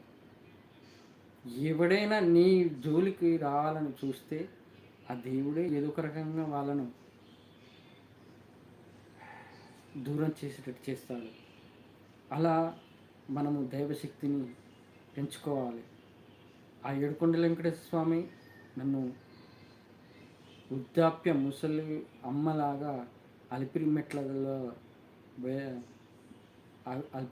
దగ్గర నన్ను నా తలపై చెయ్యి వేసి ఆశీర్వదించినాడు. ఆయన నిరూపించాడు, నేనే వచ్చింది 100 మెట్ల దగ్గర కలిసింది నేనే, నీకన్నా ముందు వచ్చి 500 మెట్ల దగ్గర ఆశీర్వదించింది కూడా నేనే. నడుము వంగి నడిచి ముసలమ్మ ఎలా నడుస్తుంది ఆలోచించు అని ఆలోచన తెప్పించింది ఆయన. మరి అలాంటప్పుడు నన్ను ఎవరేం చేస్తారు? ఎవ్వరేం చేయలేరు. ఆయన ఉన్నాడు అంతే. ఒకవేళ ప్రాణం పోయే రోజు వచ్చినా ఆయనలో కలగడానికి టైం వచ్చిందని సంతోషంగా వెళ్తానే కానీ అయ్యో నా ప్రాణం పోతుందని భయపడను, బాధపడను. గోవిందా గోవిందా నామస్మరణ చేస్తూ వెళ్ళిపోతాను. అలా ఉండాలి నిజమైన దైవభక్తుడికి యొక్క లక్షణాలు. మరి అలా సనాతన ట్రావెల్ అలా చేస్తున్నాడు. కానీ వాళ్ళు మారతారా? మారరు. వాళ్ళు డబ్బు కోసమే జీవిస్తున్నారు. కానీ టైం అంతా ఈయనకు మంచి చెబుతున్నాడు, అందరికీ చెబుతున్నాడు. సాయిబాబా భక్తులు అయినా వాళ్ళైనా సంతోషపడుతున్నారు, ఇంకా తెలుసుకుంటున్నాను అని సాయిబాబా గురించి. మరి ఇది మారే రోజు రావాలంటే ఆ దేవుడే దిగి రావాలి. వస్తుంది, టైం వస్తుంది. అప్పటి వరకు ఓపిక పడదాం. ఇక నెక్స్ట్ టాపిక్ వచ్చేసి, ఇప్పుడు కొత్త రూల్ వచ్చింది. బండి డ్రైవింగ్ చేసిన వాళ్ళు మైనర్లు అయితే, లైసెన్స్ లేని వాళ్ళు మైనర్లు అయితే, అది ఏమన్నా జరిగితే తల్లిదండ్రులకు శిక్ష పడుతుంది, తల్లిదండ్రులు లైసెన్సులు క్యాన్సిల్ అవుతాయని ఎన్నో ఇన్స్ట్రక్షన్స్ ఇచ్చారు ట్రాఫిక్ పోలీసు వాళ్ళు. ఇక్కడ ఏంటంటే, ఇప్పుడు రీసెంట్గా రాజకీయంగా కొడుకులు ఎంత దారుణంగా బిహేవ్ చేస్తున్నారో తెలుసు. కానీ అలా తయారు కావడానికి ఎవరు? తల్లిదండ్రులే కారణం. వాళ్ళ డబ్బు అహంకారము, పదవి అహంకారము ఇవిగా. మరి వాళ్ళు అలా తయారు కావడానికి కారణమైన తల్లిదండ్రులే కారణం కదా. మరి ఇక డ్రైవింగ్ లైసెన్స్ ఈ యాక్సిడెంట్ అయితే తల్లిదండ్రులను జైలు వేయడము, మరి ఇలా చేస్తున్నప్పుడు మరి పద్ధతిగా పెంచాల్సిన తల్లిదండ్రులే అలా పద్ధతి లేకుండా పెంచుతున్నారు కాబట్టి వాళ్ళకు కూడా శిక్ష పడాల్సిందే కదా. మరి అలాంటి చట్టాలు ఎందుకు రాలేదు, ఎందుకు తేలేదు? ఇలా ఉంటేనే పిల్లలు బాగుపడతారు, పిల్లలు సక్రమంగా పెరుగుతారు. ఏంటంటే తల్లిదండ్రులకు భయం ఉంటుంది. అయ్యో, నా పిల్లవాడు ఏం చేస్తున్నాడు, వాడు ఏం తిరుగుతున్నాడు, ఏమి నేర్చుకుంటున్నాడు, వాడు పద్ధతిగా ఉంటున్నాడా, రేపు వాడు ఏమన్నా చేస్తే మాకు కూడా వస్తుంది ప్రమాదం, మాకు కూడా నెత్తిన భారం వేస్తాడు. కాబట్టి నా పిల్లల్ని సక్రమంగా పెంచుకోవాలనే భయం ఉండాలి, ఆ భయం రావాలి. కానీ అలాంటి చట్టాలు ఎక్కడున్నాయి? లేవు. ఆ వెంకన్న తండ్రి తీసుకొస్తాడు. గోవింద గోవింద.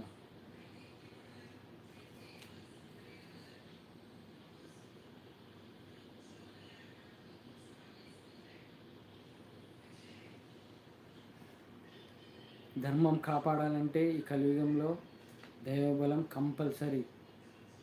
దైవబలం లేకుండా ఎంతోమంది ధర్మం కోసం పోరాడారు, తెగించారు, ప్రాణాలు తెగించారు. కానీ వాళ్ళు ఏదో ఒక రకంగా తప్పుడు కేసులో ఇరికి వాళ్ళు జైలు పాలవడము, ఇంకేదో రకంగా అధర్మానికి ఎదిరించలేక ఏమి చేయలేని పరిస్థితిలో ఉన్నారు. వాళ్ళకు చెబుతున్నాను ఏంటంటే, ఫస్ట్ మీరు భగవద్గీత తెలుసుకోండి, భగవద్గీతలో ఏముందో తెలుసుకోండి, భగవద్గీత ప్రకారం ఆత్మజ్ఞానం తెలుసుకోండి. ఆత్మజ్ఞానం ద్వారా నీ శరీరంపై జ్ఞానం తెలుసుకోండి, నీ యొక్క ఆత్మజ్ఞానం తెలుసుకోండి. ఇలా తెలుసుకోవడం వల్ల దైవనామ స్మరణ చేయటం వల్ల, నిత్య దైవనామ స్మరణ చేయటం వల్ల నీలో దైవశక్తి ఏంటో తెలుస్తుంది. దైవశక్తి నీకు తోడుగా ఉందని తెలియజేసే రోజు వస్తుంది. ఇలా వచ్చాకనే నువ్వు అధర్మాన్ని విధించడానికి నువ్వు అర్హుడవుతావు. అంతేగాని ఇది తెలుసుకోకుండా నువ్వు ఏంటి దైవశక్తి అనేది లేకుండా నువ్వు ఎంత ఎదిరించినా గెలవలేవు. దైవ బలం ఉండాలి. ధర్మం గెలవడానికి నువ్వు ప్రయత్నించిన దైవ బలం ఉండాలి. నేను ఓపిక పడుతున్నాను, ఆ దైవశక్తి ఉన్నది. కానీ మనకు స్టెప్ బై స్టెప్ నేర్పిస్తూ ఉంటాడు వెంకటేశ్వర స్వామి. ఆ స్టెప్ బై స్టెప్ ఏంటో నేర్చుకోవాలి కదా. ఆ నేర్చుకున్నాకనే అప్పుడు ధర్మాన్ని రక్షించడానికి మనకు ధైర్యం, బలం అన్నీ వస్తాయి. నెక్స్ట్ టాపిక్ వచ్చేసి భగవద్గీత అనువాదించాలంటే అర్హత. నా అర్హత ఏంటి? భగవద్గీతను అనువదించడానికి చిన్నప్పటి నుంచి వెంకటేశ్వర స్వామిని కొలుస్తున్నాను. ఆయనే తల్లిదండ్రులని భావించాను. ఆయన ద్వారా సూసైడ్ చేసుకునేవాడిని ఆయనే కాపాడాడు ఆలోచన ద్వారా. అలా ఆయనే నన్ను పెళ్ళి చేయించాడు. ఆయన ఇంటికే ఇల్లరికంగా వెళ్ళాను. అలా తర్వాత నాకు సంసార జీవితం అంటే ఏంటో నేర్పించాడు. ఈ సంసార జీవితంలో నేను తెలుసుకోవాల్సింది ఏంటి, ఈ మానవ జన్మకు ముఖ్యంగా అనేది ఏంటో తెలుసుకునేటట్టు చేశాడు. మరి నాలో ఉన్న దైవగుణం ఏంటి?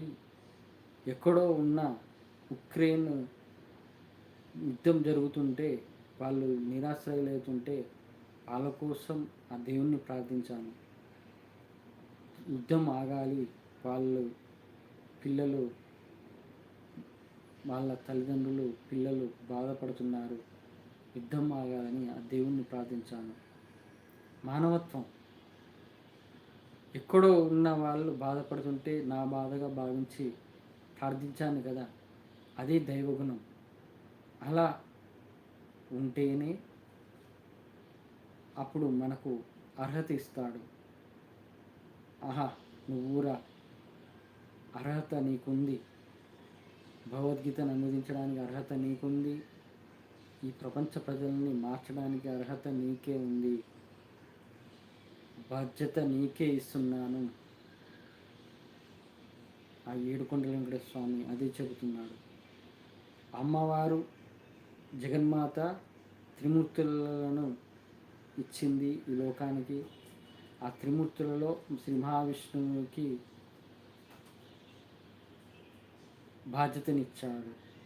బాధ్యతనిచ్చింది అమ్మ. ఏమని? కలియుగంలో ఈ భూమిపై ఉన్న ప్రజలు కష్టాలు బాధలు పడుతున్నారు, వీళ్ళని రక్షించడానికి నువ్వే అవతారాలు ఎన్నైనా ఎత్తాలి, వాళ్ళను నీ వైపు తెచ్చుకోవాలనే బాధ్యత ఇచ్చాడు. మరి ఆ మహావిష్ణు అవతారమైన ఏడుకొండల వెంకటేశ్వర స్వామి నాకు బాధ్యతనిచ్చాడు. నువ్వేరా భగవద్గీతను ఈ కలియుగంలో ప్రపంచం మొత్తంలో నువ్వొక్కడివే అనువదించాలి, నువ్వొక్కడివే తెలుసుకోవాలి. ఈ కలియుగంలో కష్టాలు బాధలు లేకుండా ఈ మానవులను ఎలా బయటపడాలో తెలియజేసేది నువ్వే. ఈ ప్రపంచ ప్రజల్ని ఆకలి చావులు లేకుండా రక్షించేది కూడా నువ్వే అనేది ఆ ఏడుకొండల వెంకటేశ్వర స్వామి నాకు ఒక బాధ్యతగా నన్ను నమ్మి నాకు బాధ్యతనిచ్చాడు. మరి అర్హత ఇంతకన్నా ఇంకేముంటుంది? ఇది నెక్స్ట్ టాపిక్ వచ్చేసి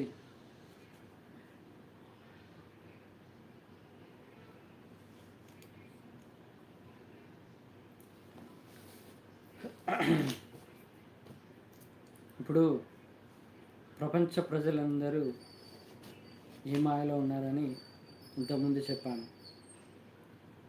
ఇప్పుడు డెవలపింగ్ అంటారు. డెవలపింగ్ అంటే బిల్డింగ్లు కట్టడము, బ్రిడ్జిలు కట్టడము, హై క్లాస్ బుల్లెట్ ట్రైన్లు, ఇవి. ఇక నా దేశం ఇంతకన్నా అందమైన దేశం, ఇంతకన్నా గొప్పదైన దేశం ఇంకెక్కడ లేదు ఈ ప్రపంచంలో అనే భావన ఉన్న వాళ్ళు ఆలోచించాలి. మన దేశంలోనే, నీ దేశంలోనే, నీ ఊరిలోనే ఆకలి చావుతో చనిపోయే వాళ్ళు ఉన్నారా లేదా? ఆకలితో చనిపోయిన వాళ్ళు ఉన్నారా లేదా? ఆకలికి అలమటించి బతికే వాళ్ళు ఉన్నారా లేదా? భగవంతుడు చూసేది ఇదే. నువ్వు బుల్లెట్ ట్రైన్లు కట్టావా, బ్రిడ్జిలు నిర్మించావా, ఏదో కోట్లతో గుళ్ళు కట్టావా, ఎంతో వైభవంగా నాకు పూజలు చేసావా, ఇది చూడడు. మనిషి కావాలి, ఆయనకు పరమాత్మను తెలుసుకునే మనిషి కావాలి. మరి అలాంటి మనిషి ఆకలితో చావకుండా ఉండేటట్టు ఆ దేశం ఉండాలి. ఇప్పుడు చైనా ఉంది. చైనాలో 140 కోట్ల జనాభా ఉంది. ఇప్పుడు అక్కడ ఆకలి చావుతో ఎవరైనా చస్తున్నారా? లేక ఎవరైనా అడుక్కునే వాళ్ళు ఉంటున్నారా? లేదే. ఇప్పటివరకు ఎక్కడైనా వీడియో చూసారా? నేనైతే చూడలేదు. ఇక అమెరికాలో అడుక్కునే వాళ్ళు ఉన్నారు, ఆకలితో చనిపోతున్న వాళ్ళు ఉన్నారు, రోడ్డు పక్కన బిచ్చగాడిలాగా డేరా వేసుకొని బిచ్చగాడిలాగా బతుకుతున్న వాళ్ళు ఉన్నారు. కొన్ని వందలు వేల మంది ఉన్నారు. మరి అమెరికా అంత పెద్ద గొప్పదే, మరి అక్కడ అలా ఎందుకున్నారు? అలా ఉంది అక్కడ ఉన్నారు అలా మనుషులు. మరి మన దేశం ఇంకెంత ఘోరంగా ఉంది. ఆఫ్రికన్ దేశంలో చిన్న పిల్లలు రోడ్డు మీద తల్లిదండ్రులు కని వదిలేస్తే బట్టలు లేకుండా బొక్కలు బయటికి తేలి ఏడుస్తూ ఆకలి ఆకలి అని ఒక వీడియో కూడా చూశాను. వానకు తిండి కోసము 5 ఏళ్ళ పిల్లవాడు వణుకుతూ ప్లేట్ పట్టుకొని వస్తే అది చూడ్డానికి ఎంత బాధాకరంగా ఉంది. మరి ప్రపంచ ప్రజలు కోరుకునేది ఇదేనా? ఎవడెట్టుపోయినా పర్వాలేదు, ఎవరు ఎట్లా చనిపోయినా పర్వాలేదు, నా దేశం బాగుండాలి, నేను బాగుండాలి, నా కుటుంబం బాగుండాలి, నా ఊరు బాగుండాలి. కానీ అక్కడ అట్లాంటి చిన్న పిల్లలు అలా ఆకలితో చనిపోతున్నారే. మరి ఎంత ఘోరమైన భూమి మీద బతుకుతున్నాము. మరి అలాంటిది ఎందుకండి? ఈ బిల్డింగ్లు, బుల్లెట్ ట్రైన్లు చేస్తే ఎవడు ప్రయాణిస్తాడు? కోటీశ్వరులు, లక్షాధికారులు. మనలాంటి మధ్యతరగతి వాళ్ళ, మనకన్నా పేదవాళ్ళ? గొప్పలు దాన్ని అడ్డం పెట్టుకొని ఎంతో వెనక మూట కట్టుకోవడం, ఇవన్నీ చేస్తున్నారు. ఫస్ట్ ప్రపంచ ప్రజలలో మన దేశంలో ముఖ్యంగా స్వార్థం తీసేయాలి. అలాగే ఫ్యూచర్ జనరేషన్ గురించి ఆలోచించాలి.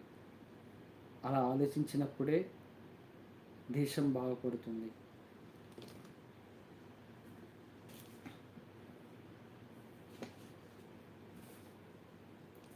నెక్స్ట్ టాపిక్ వచ్చేసి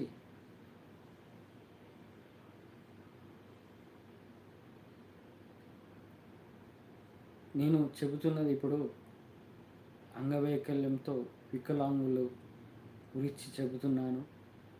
దయచేసి ముందుగానే చెబుతున్నాను, మీరు చెప్పేది బాధపడచ్చు, కానీ ఆ బాధలో ఏమి తెలుసుకున్నాననేది ఆలోచించి మీరు అర్థం చేసుకుంటారని కోరుకుంటున్నాను. వికలాంగుడు, అంగవైకల్యంతో పుట్టిన వాళ్ళు చాలామంది ఉన్నారు. అలాగే ఏదో ఒక ఏమంటారు, వాళ్ళ సెల్ఫ్ కాన్ఫిడెన్స్ వల్ల జీవితాన్ని కొనసాగిస్తున్న వాళ్ళు ఉన్నారు. కానీ వాళ్ళు కూడా భగవద్గీతను తెలుసుకోకుండా వాళ్ళల్లో కూడా రజోగుణం, తమోగుణము, సత్వగుణం లేకుండా రజోగుణముతో తమోగుణంతో ఉండేవాళ్ళు, కామ, క్రోధ, మదమాత్స్యాలు, ఈర్ష, ద్వేషం, అసూయ ఇవన్నీ కలిగి ఉన్న వాళ్ళు ఉన్నారు. నేను వాళ్ళకి ఏం చెప్తున్నానంటే, మీరు ఈ జన్మ ఇలా అంగవైకల్యంగా వికలాంగులుగా పుట్టడమే అదొక దురదృష్టం. అలాంటి మీరు ఏదో పూర్వజన్మ పాపం వల్ల ఈ జన్మలో అనుభవిస్తున్నారు. కానీ మళ్ళీ అదే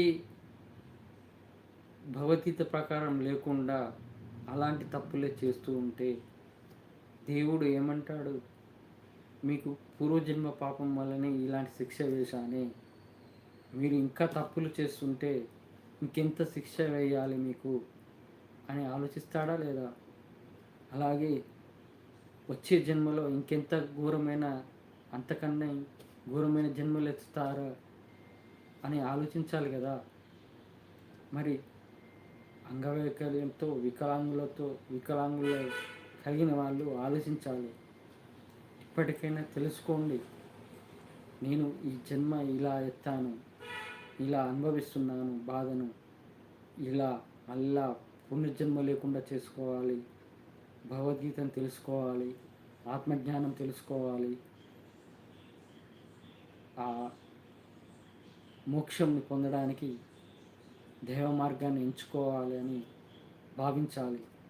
అంతే తప్ప వేరేతీరిగా మీరు దారిలో కలిమాయలో పడి తప్పులు చేయకండి, ఇంకా పాపాలు చేయకండి.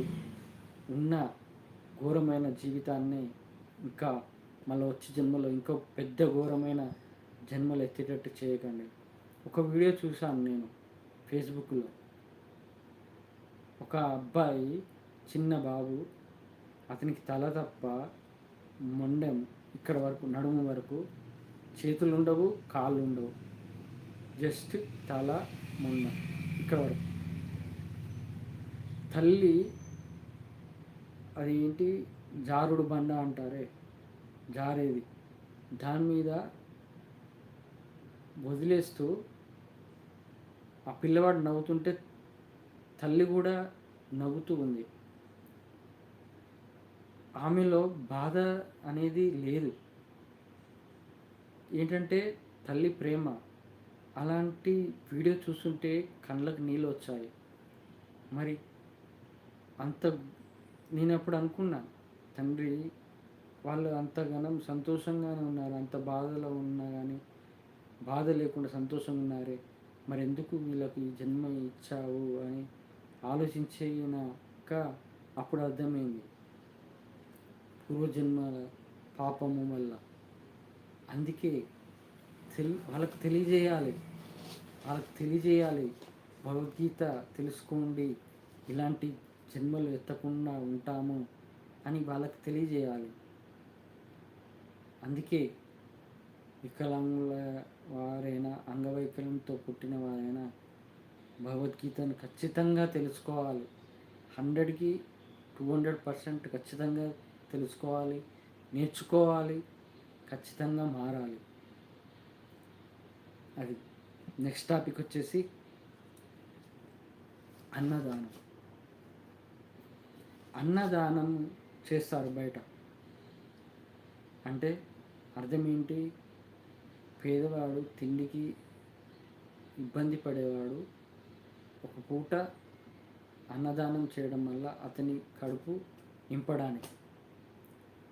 కానీ ఈ అన్నదానం చేయడానికి ఉంటారే మనుషులు, ఒక ఫౌండేషన్ అయినా ఎవరైనా పెద్ద మనుషులైనా ఉంటారు. అన్నదానం చేయడం అర్థం ఏంటి, ఒక పేదవాడిని పిలిచి, రోడ్డు మీద బతికే బిచ్చగాడినైనా పిలిచి అన్నం పెట్టి మన కడుపు నింపడానికి. అంతేగాని నేను అన్నదానం చేస్తున్న రిలేటివ్స్ని, ఫ్రెండ్స్ని అందరిని పిలిచి మళ్ళీ స్పెషల్గా వాళ్ళకు సపరేట్గా భోజనాలు పెట్టి ఇది చేస్తే దీన్ని అన్నదానం అంటారా? అది నీ గొప్పలు చూపించుకోవడానికి అని అర్థం. అన్నదానం అనేది పేదవాళ్ళే తినాలి, పేదవాళ్ళే, ఆకలికి ఇబ్బంది పడే వాళ్ళే వాళ్ళు అన్నదానం తినడానికి అర్హులు. అది కాదు, నీకు దేవుడు ఇచ్చాడు, ఇప్పుడు అన్నదానం పెట్టాను రండి అనగానే పోవడం కాదు, నీకు దేవుడు ఇచ్చాడు, నీకు సంపాదించుకోవడానికి నీకు జ్ఞానాన్ని ఇచ్చాడు, నీకు ప్రతి నెల జీతం వస్తుంది, నువ్వు ఒక ఫ్యామిలీని పోషిస్తున్నావు, నీకు ఇచ్చాడు దేవుడు తిండి, అన్నం నీకు ఇంట్లో వండుకోవచ్చు, తినచ్చు, అన్నీ చేసుకోవచ్చు. కానీ ఈ అన్నదాన మంకతోటి ఒక పూట బియ్యం మిగిలినాయని అని రోడ్డు మీదకి వచ్చి తినే వాళ్ళైతే ఉంటే అది చాలా తప్పు, చాలా చాలా తప్పు. దేవుడు ఇచ్చింది మనకు ఇచ్చాడు, అలాంటిది పేదవాళ్ళ కోసం పెట్టిన అన్నదానం అది పేదవాడే తినాలి అనే ఆలోచనతో ఉన్న వాళ్ళు సరైన జ్ఞానం కలిగిన వాళ్ళు. మరి పేదవాడికి అన్నం పెట్టి ఇలా జన్మ ఎందుకు వచ్చింది, ఈ జన్మ ఇలా అడుక్కునే జీవనం ఎందుకు వచ్చింది, మరి ఇలాంటి జీవనం కొనసాగించకుండా ఉండాలంటే ఏమి చేయాలి? నేను నిజంగా చెబుతున్నాను, ఆ ఏడుకొండల వెంకటేశ్వర స్వామి నాతో చేపిస్తే బిచ్చగాడు లేకుండా ఉండే రోజు తెస్తాను. ఈ దేశం మొత్తంలో హిజ్రాలు ఉంటారు, హిజ్రాలను పట్టించుకోరు. హిజ్రాలు పెండిళ్ళ కాడ, ఏదో ఫంక్షన్ హాల్ కాడ ఎంత ఘోరమైన పనులు చేసినా, డబ్బులు లాగినా ఇవ్వడేమన్నాడు. మరి హిజ్రాలను పట్టించుకోకుండా, హిజ్రాల గురించి ఆలోచించకుండా వాళ్ళని అలా వదిలేస్తే వాళ్ళు ప్రజల మీద పడకుండా ఏం చేస్తారు? ప్రజలేమో వాళ్ళు ఏమనలేరు, ఏమి చేయలేరు కూడా వాళ్ళను. మరి ప్రభుత్వం ఏం చేస్తుంది?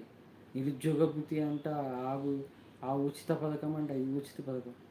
అరే మరి హిజ్రాలు ఉన్నారు కదా, వాళ్ళు కూడా మనుషులే కదా, వాళ్ళకు ఒక ఉద్యోగం ఇయ్యరు. వాళ్ళని పెట్టుకుంటే ఎక్కడ ప్రాబ్లం వస్తుందా అని వాళ్ళకు ఉద్యోగం ఇయ్యరు. మా ప్రభుత్వమే కదా ఏదో ఒక సహాయం చేసి వాళ్ళకు ఇలా ప్రజలపై పడకుండా ఆపడానికి ఏదో ఒక స్కీమ్ పెట్టాలి. మరి ఇది ఏవేరు చేస్తున్నారు? అది లేదు. ఇది మారే రోజు రావాలి.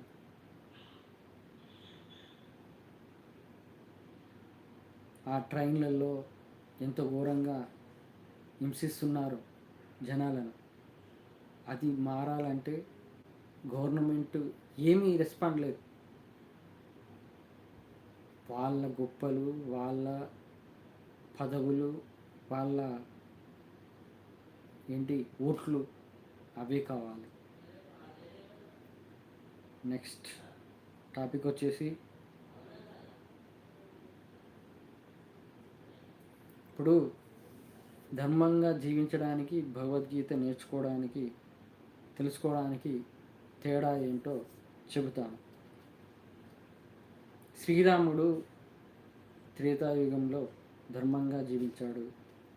తను నీతి, నిజాయితీ, న్యాయబద్ధంగా జీవించడము, సహనం, ఓపిక, ధైర్యం, భయం లేకుండా ఇవన్నీ ఉండడమే ఆయన శ్రీరాముడు దేవునిగా మనం పూజిస్తున్నాము. మరి భగవద్గీత ఏంటి? మనం ఏంటో తెలుసుకోవాలి, మనలో ఉన్న ఆత్మ ఏంటో తెలుసుకోవాలి, మనలో ఉన్న శక్తి ఏంటో తెలుసుకోవాలి.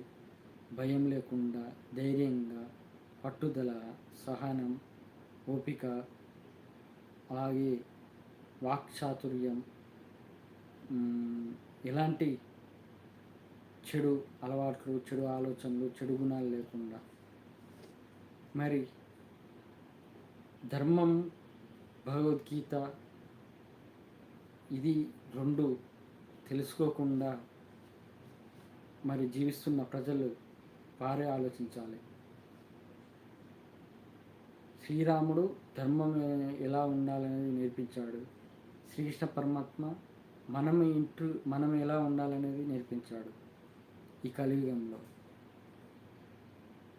కలియుగం, త్రేతాయుగము, ద్వాపర యుగము, కృతయుగము, ప్రహ్లాదుడు లాంటి నిజమైన దేవభక్తుడు, వీళ్ళందరూ ముగ్గురు కలిస్తేనే, ఈ 3 యుగాలు కలిస్తేనే ఈ కలియుగంలో మనము బయటపడతాము అనేది తెలుసుకోవాలి. నెక్స్ట్ టాపిక్ వచ్చేసి,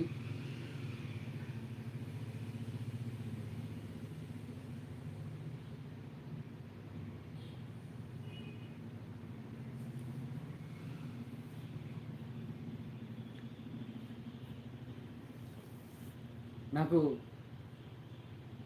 ఆ వెంకటేశ్వర స్వామి సుఖమైన జీవితాన్ని నడిపిస్తున్నాడు. నేను ఒక మూటలు మోయట్లేదు. అలాగే ఇక్కడ ఎండలో అలాగే నా బాడీని స్ట్రెస్ అయ్యేటట్టు కూడా చెయ్యట్లేదు. నేను ఏదో సిస్టమ్ వర్క్ ఆఫీస్లో కూర్చొని చేస్తాను. మరి నాకు అట్లాంటి ఉద్యోగం ఇచ్చాడు ఆ వెంకటేశ్వర స్వామి. మరి అలాంటి ఉద్యోగం ఇచ్చిన ఆయన కోసం మరి నేను ఆయన కృతజ్ఞత భావంతో ఆయన కోసం ఎంతో మారాను, ఎంతో అందరికీ చెబుతున్నాను భగవద్గీత గురించి. మరి మీరు ఇప్పుడు ఏంటంటే మనుషులలో డబ్బు మాయ ఉంది. ఆ డబ్బు కోసము ఎంతైనా కష్టపడతాను, ఎంతైనా బరువులైనా మోస్తాను, ఎంతైనా ఎండలో అయినా ఎంతైనా నా శరీరాన్ని ఒక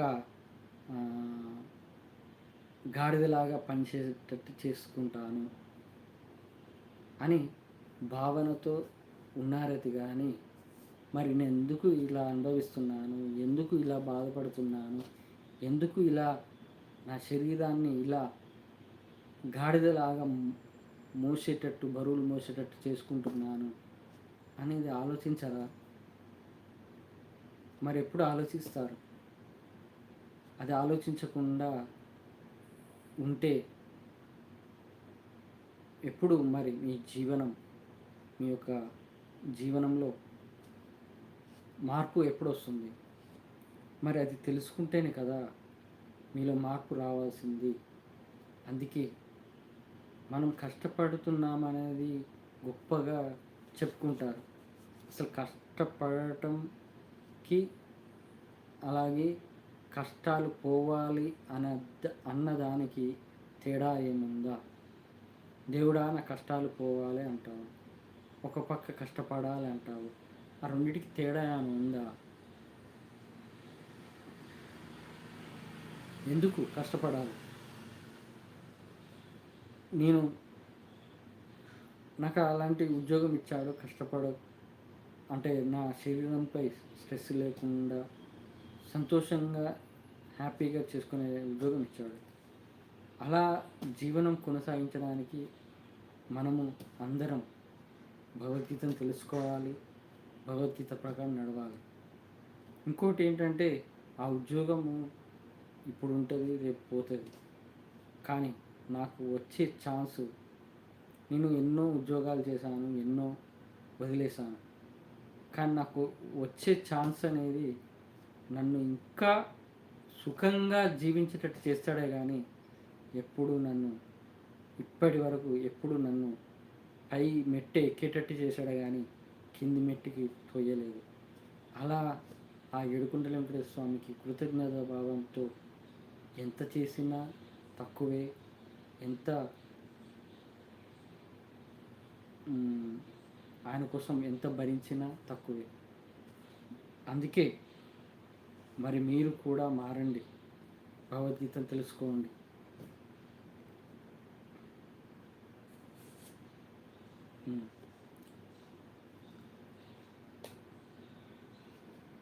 ఇప్పుడు ముసుగు వేసుకొని స్వామీజీలు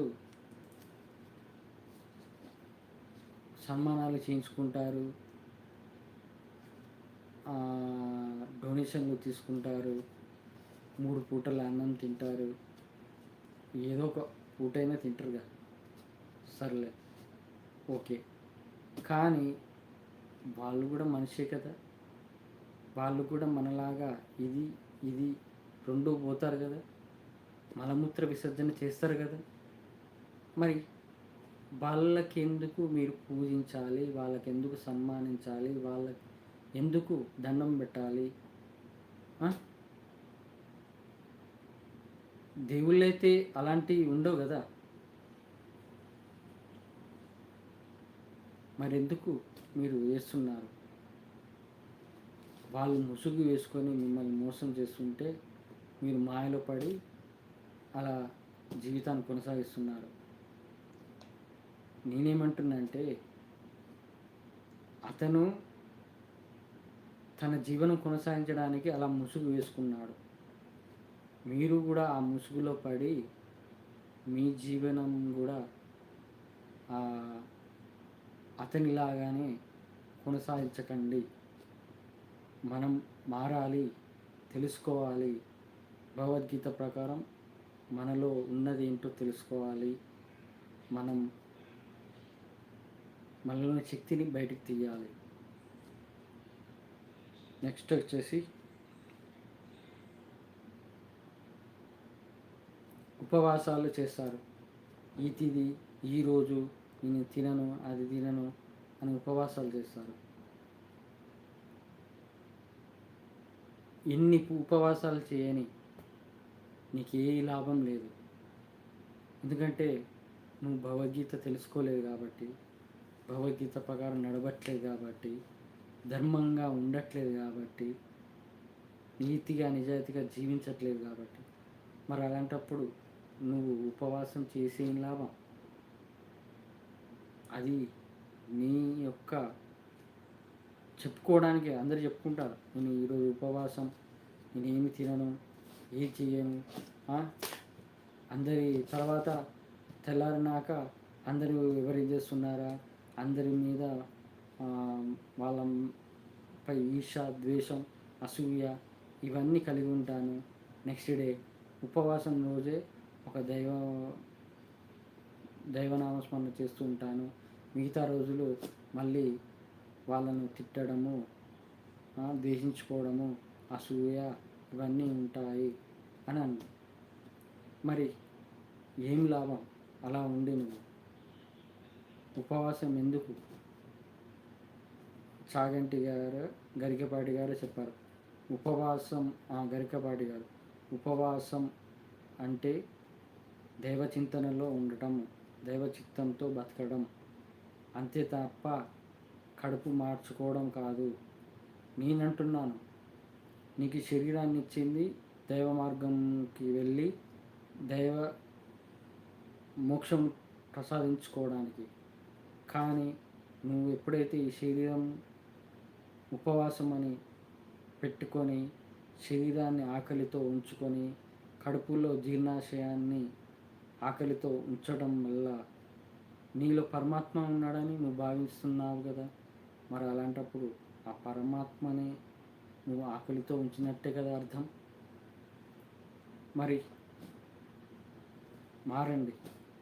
ఉపవాసాలు, నేను ఒకటే అంటాను, ఉపవాసం ఉండొచ్చు, శివరాత్రి, అమ్మవారిది ఏదో ఒక రోజు, కానీ ఈ తిథి నాడు, ఆ తిథి నాడు, ఈరోజు ఇవన్నీ అతి భక్తితో సమానం.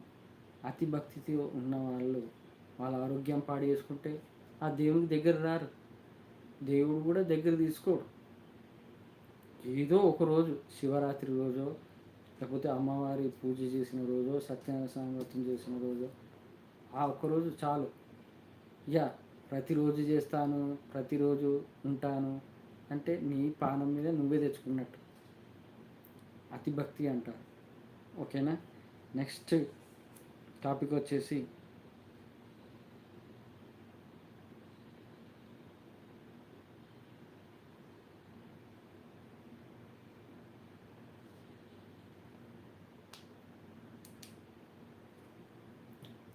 ఇప్పుడు కొంతమంది చాలా ఘోరమైన సూసైడ్ చేసుకుంటారు. సెల్ టవర్ ఎక్కి సెల్ టవర్ నుంచి దూకుతాడు.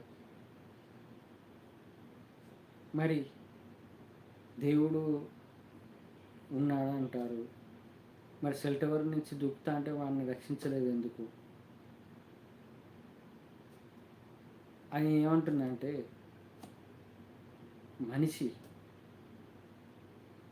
జీవాత్మ తెలుసుకున్నోడైతే, జీవాత్మగా భావించోడైతే వాడు ఆ పని చేయడు, పిరికి వాడిలాగా చెయ్యడు ఆ పని. మరి వాడు మనిషిగా కాబట్టి, వాడి జీవాత్మ తెలుసుకోలేదు కాబట్టి, వానికి దేవునిపై నమ్మకం లేదు కాబట్టి వాడు సూసైడ్ చేసుకున్నాడు. అంత ఘోరమైన చావు చచ్చాడు. మరి అలాంటప్పుడు దేవుడు అతనికి ఎట్లా రక్షిస్తాడు? యాక్సిడెంట్లు జరుగుతాయి, ఎన్నో జరుగుతాయి, ఎన్నో యాక్సిడెంట్లు, రోడ్ యాక్సిడెంట్లు. దేవుడు రక్షిస్తాడా? లేదు. అది ఎక్కడో ఒక కాడ మిరాకిల్ జరుగుతూనే ఉంటాయి. మీకు వీడియోలో చూస్తూనే ఉంటారు. కానీ రక్షించకుండా చనిపోయిన వాళ్ళు ఉంటారే, వాళ్ళు జీవాత్మ కాదు, వాళ్ళలో ఓన్లీ ఒక జీవిగా జీవిస్తున్నారు, మూగ జీవులలాగా జీవిస్తున్నారు కాబట్టి వాళ్ళని రక్షించాడు. ఇది తెలుసుకోండి.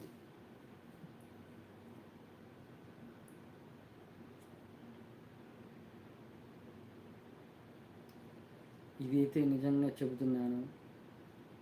ఆ తిరుమల గర్భగుడికి వెళ్తారు కోటీశ్వరులో 10 మంత్రులో ఎవరో ఒకరు,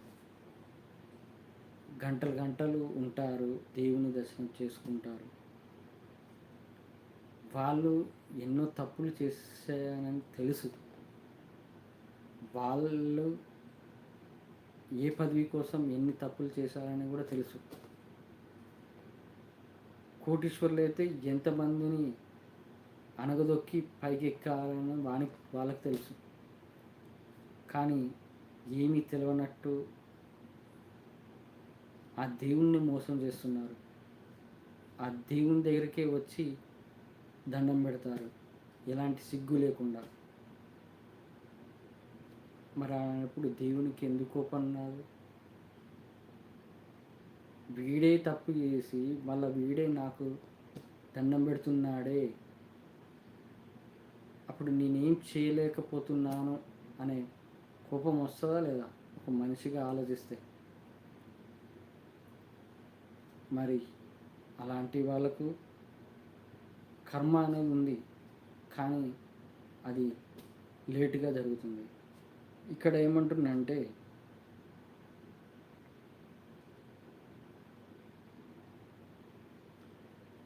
దేవుణ్ణి మోసం చేస్తున్నారు అంటున్నా. తప్పులు చేసి మళ్ళీ ఆ దేవుని దగ్గరికి పోయి దండం పెడుతున్నారు ఏమీ తెలియనట్టు. అది ఆ దేవునికే నువ్వు ఏమంటారు, వెటకారం చేస్తున్నట్టు. ఆ వెటకారం చేస్తున్నావంటే అర్థం ఏంటి? ఆ దేవుడు అంటే నీకు లెక్క లేదని అర్థం. మరి అలాంటప్పుడు ఇక నువ్వు ఎలాంటి సిగ్గు లేదని అర్థం. మరి అలాంటప్పుడు ఇక దేవుడు కోపం ఉన్నదా?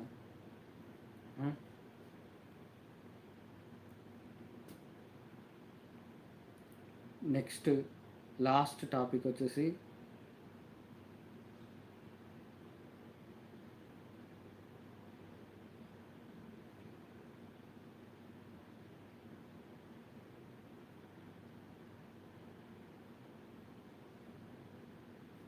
మనం పుట్టినాము, జీవించుతున్నాము, అలాగే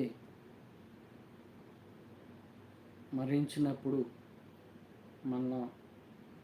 మనమేమి కట్టకపోము, అలాగే తీసుకుపోము.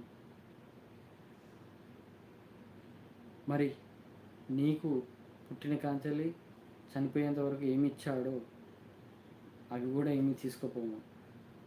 కానీ ఆ దేవునికి సమాధానం చెప్పే రోజు ఉంది. చివరికి ఆ దేవునికి నువ్వు సమాధానం చెప్పాలి. మానవ జన్మ ఎత్తినందుకు నువ్వేం చేశావు, నువ్వేమి మంచి చేశావు, ఏది చెడు చేశావు, ఇవన్నీ అడుగుతాడు దేవుడు. మరి ఆ దేవునికి సమాధానం చెప్పే రోజు ఉంది కదా. దేవుడు కనబడతలేడు, దేవుడు చూడట్లేదు అనే ఆలోచనతో 4 గోడల మధ్య ఎన్నో ఘోరాలు చేస్తారు. కానీ వాడు చనిపోయినాక ఆ దేవుని ఎదురుగా పోయి సమాధానం చెప్పాల్సి వస్తుంది. అప్పుడైనా దొరుకుతాడు కదా దేవునికి. ఇది ఇక మనము ఈరోజు టాపిక్స్ చాలా అందరూ ఈ కలియుగ భగవద్గీత ఛానల్ని ఆదరిస్తున్నందుకు 1100 పైన సబ్స్క్రైబర్లు కలిగి ఉన్న ఈ ఛానల్ని ఆదరిస్తున్నందుకు నా సబ్స్క్రైబర్ల వారికి, అలాగే ఛానల్ని తెలుసుకొని మరి ఇంతగా ఆ ఏడుకొండ వెంకటేశ్వర స్వామి దగ్గర అవ్వాలని, మీరు మీలో ఉన్న శక్తి ఏంటో తెలుసుకోవాలని కోరుకుంటున్నాను. ఇదండి ఈ వారం. అందరూ ఆ ఏడుకొండ వెంకటేశ్వర స్వామికి దగ్గర అవ్వాలని, అందరూ ఆయన వైపు మార్గాన్ని తీసుకోవాలి. నువ్వు జీవనం కొనసాగించడానికి, డబ్బు సంపాదించడానికి ఎన్నో ఆలోచనలు చేస్తావు, ఎంతో కష్టపడతావు. కానీ నీ జన్మ సార్థం చేసుకోవడానికి ఈ చిన్న కష్టం ఎందుకు చేయవు? భగవద్గీత తెలుసుకోవడం. అందుకే అందరూ తెలుసుకోవాలి భగవద్గీతను, అందరూ ఆచరించాలి. ఓం నమో వెంకటేశాయ నమః. గోవింద గోవింద. ఆపద మొక్కులవాడ, అనాథ రక్షక, గోవింద గోవింద. శ్రీ వెంకటేశ, శ్రీ చిద్విలాస. కలియుగ భగవద్గీత అధ్యాయాలు ఇప్పటికీ ట్రాన్స్లేటెడ్ వీడియోస్ 11 వరకు వచ్చాయి. 12 నేను మళ్ళీ టైపింగ్ చేసి పెట్టాలి కాబట్టి టైం పడుతుంది. కాబట్టి నెక్స్ట్ వీడియోస్ వచ్చేసి పరమాత్మలో ఐక్యం అవ్వటం ఎలా, ఆ తర్వాత ప్రతి మనిషిలో పరమాత్మ ఉన్నాడని తెలుసుకోవాలి, ఆ తర్వాత సనాతన ధర్మం అంటే ఏంటి, సరైన అర్థం ఏంటి, ఈ 3 వీడియోలు వస్తాయి. ఆల్ 17 లాంగ్వేజెస్లో. అందరూ ఈ భగవద్గీత ఛానల్ ద్వారా అందరూ మారుతారని కోరుకుంటున్నాను. ఓం నమో వెంకటేశాయ నమః. గోవింద గోవింద. ఇప్పటివరకు ఓపికతో ఎంతో శ్రద్ధతో వింటున్నందుకు చాలా చాలా సంతోషం. ఆ ఏడుకొండ వెంకటేశ్వర స్వామి అనుగ్రహం మీపై ఉండాలని కోరుకుంటున్నాను. గోవింద గోవింద.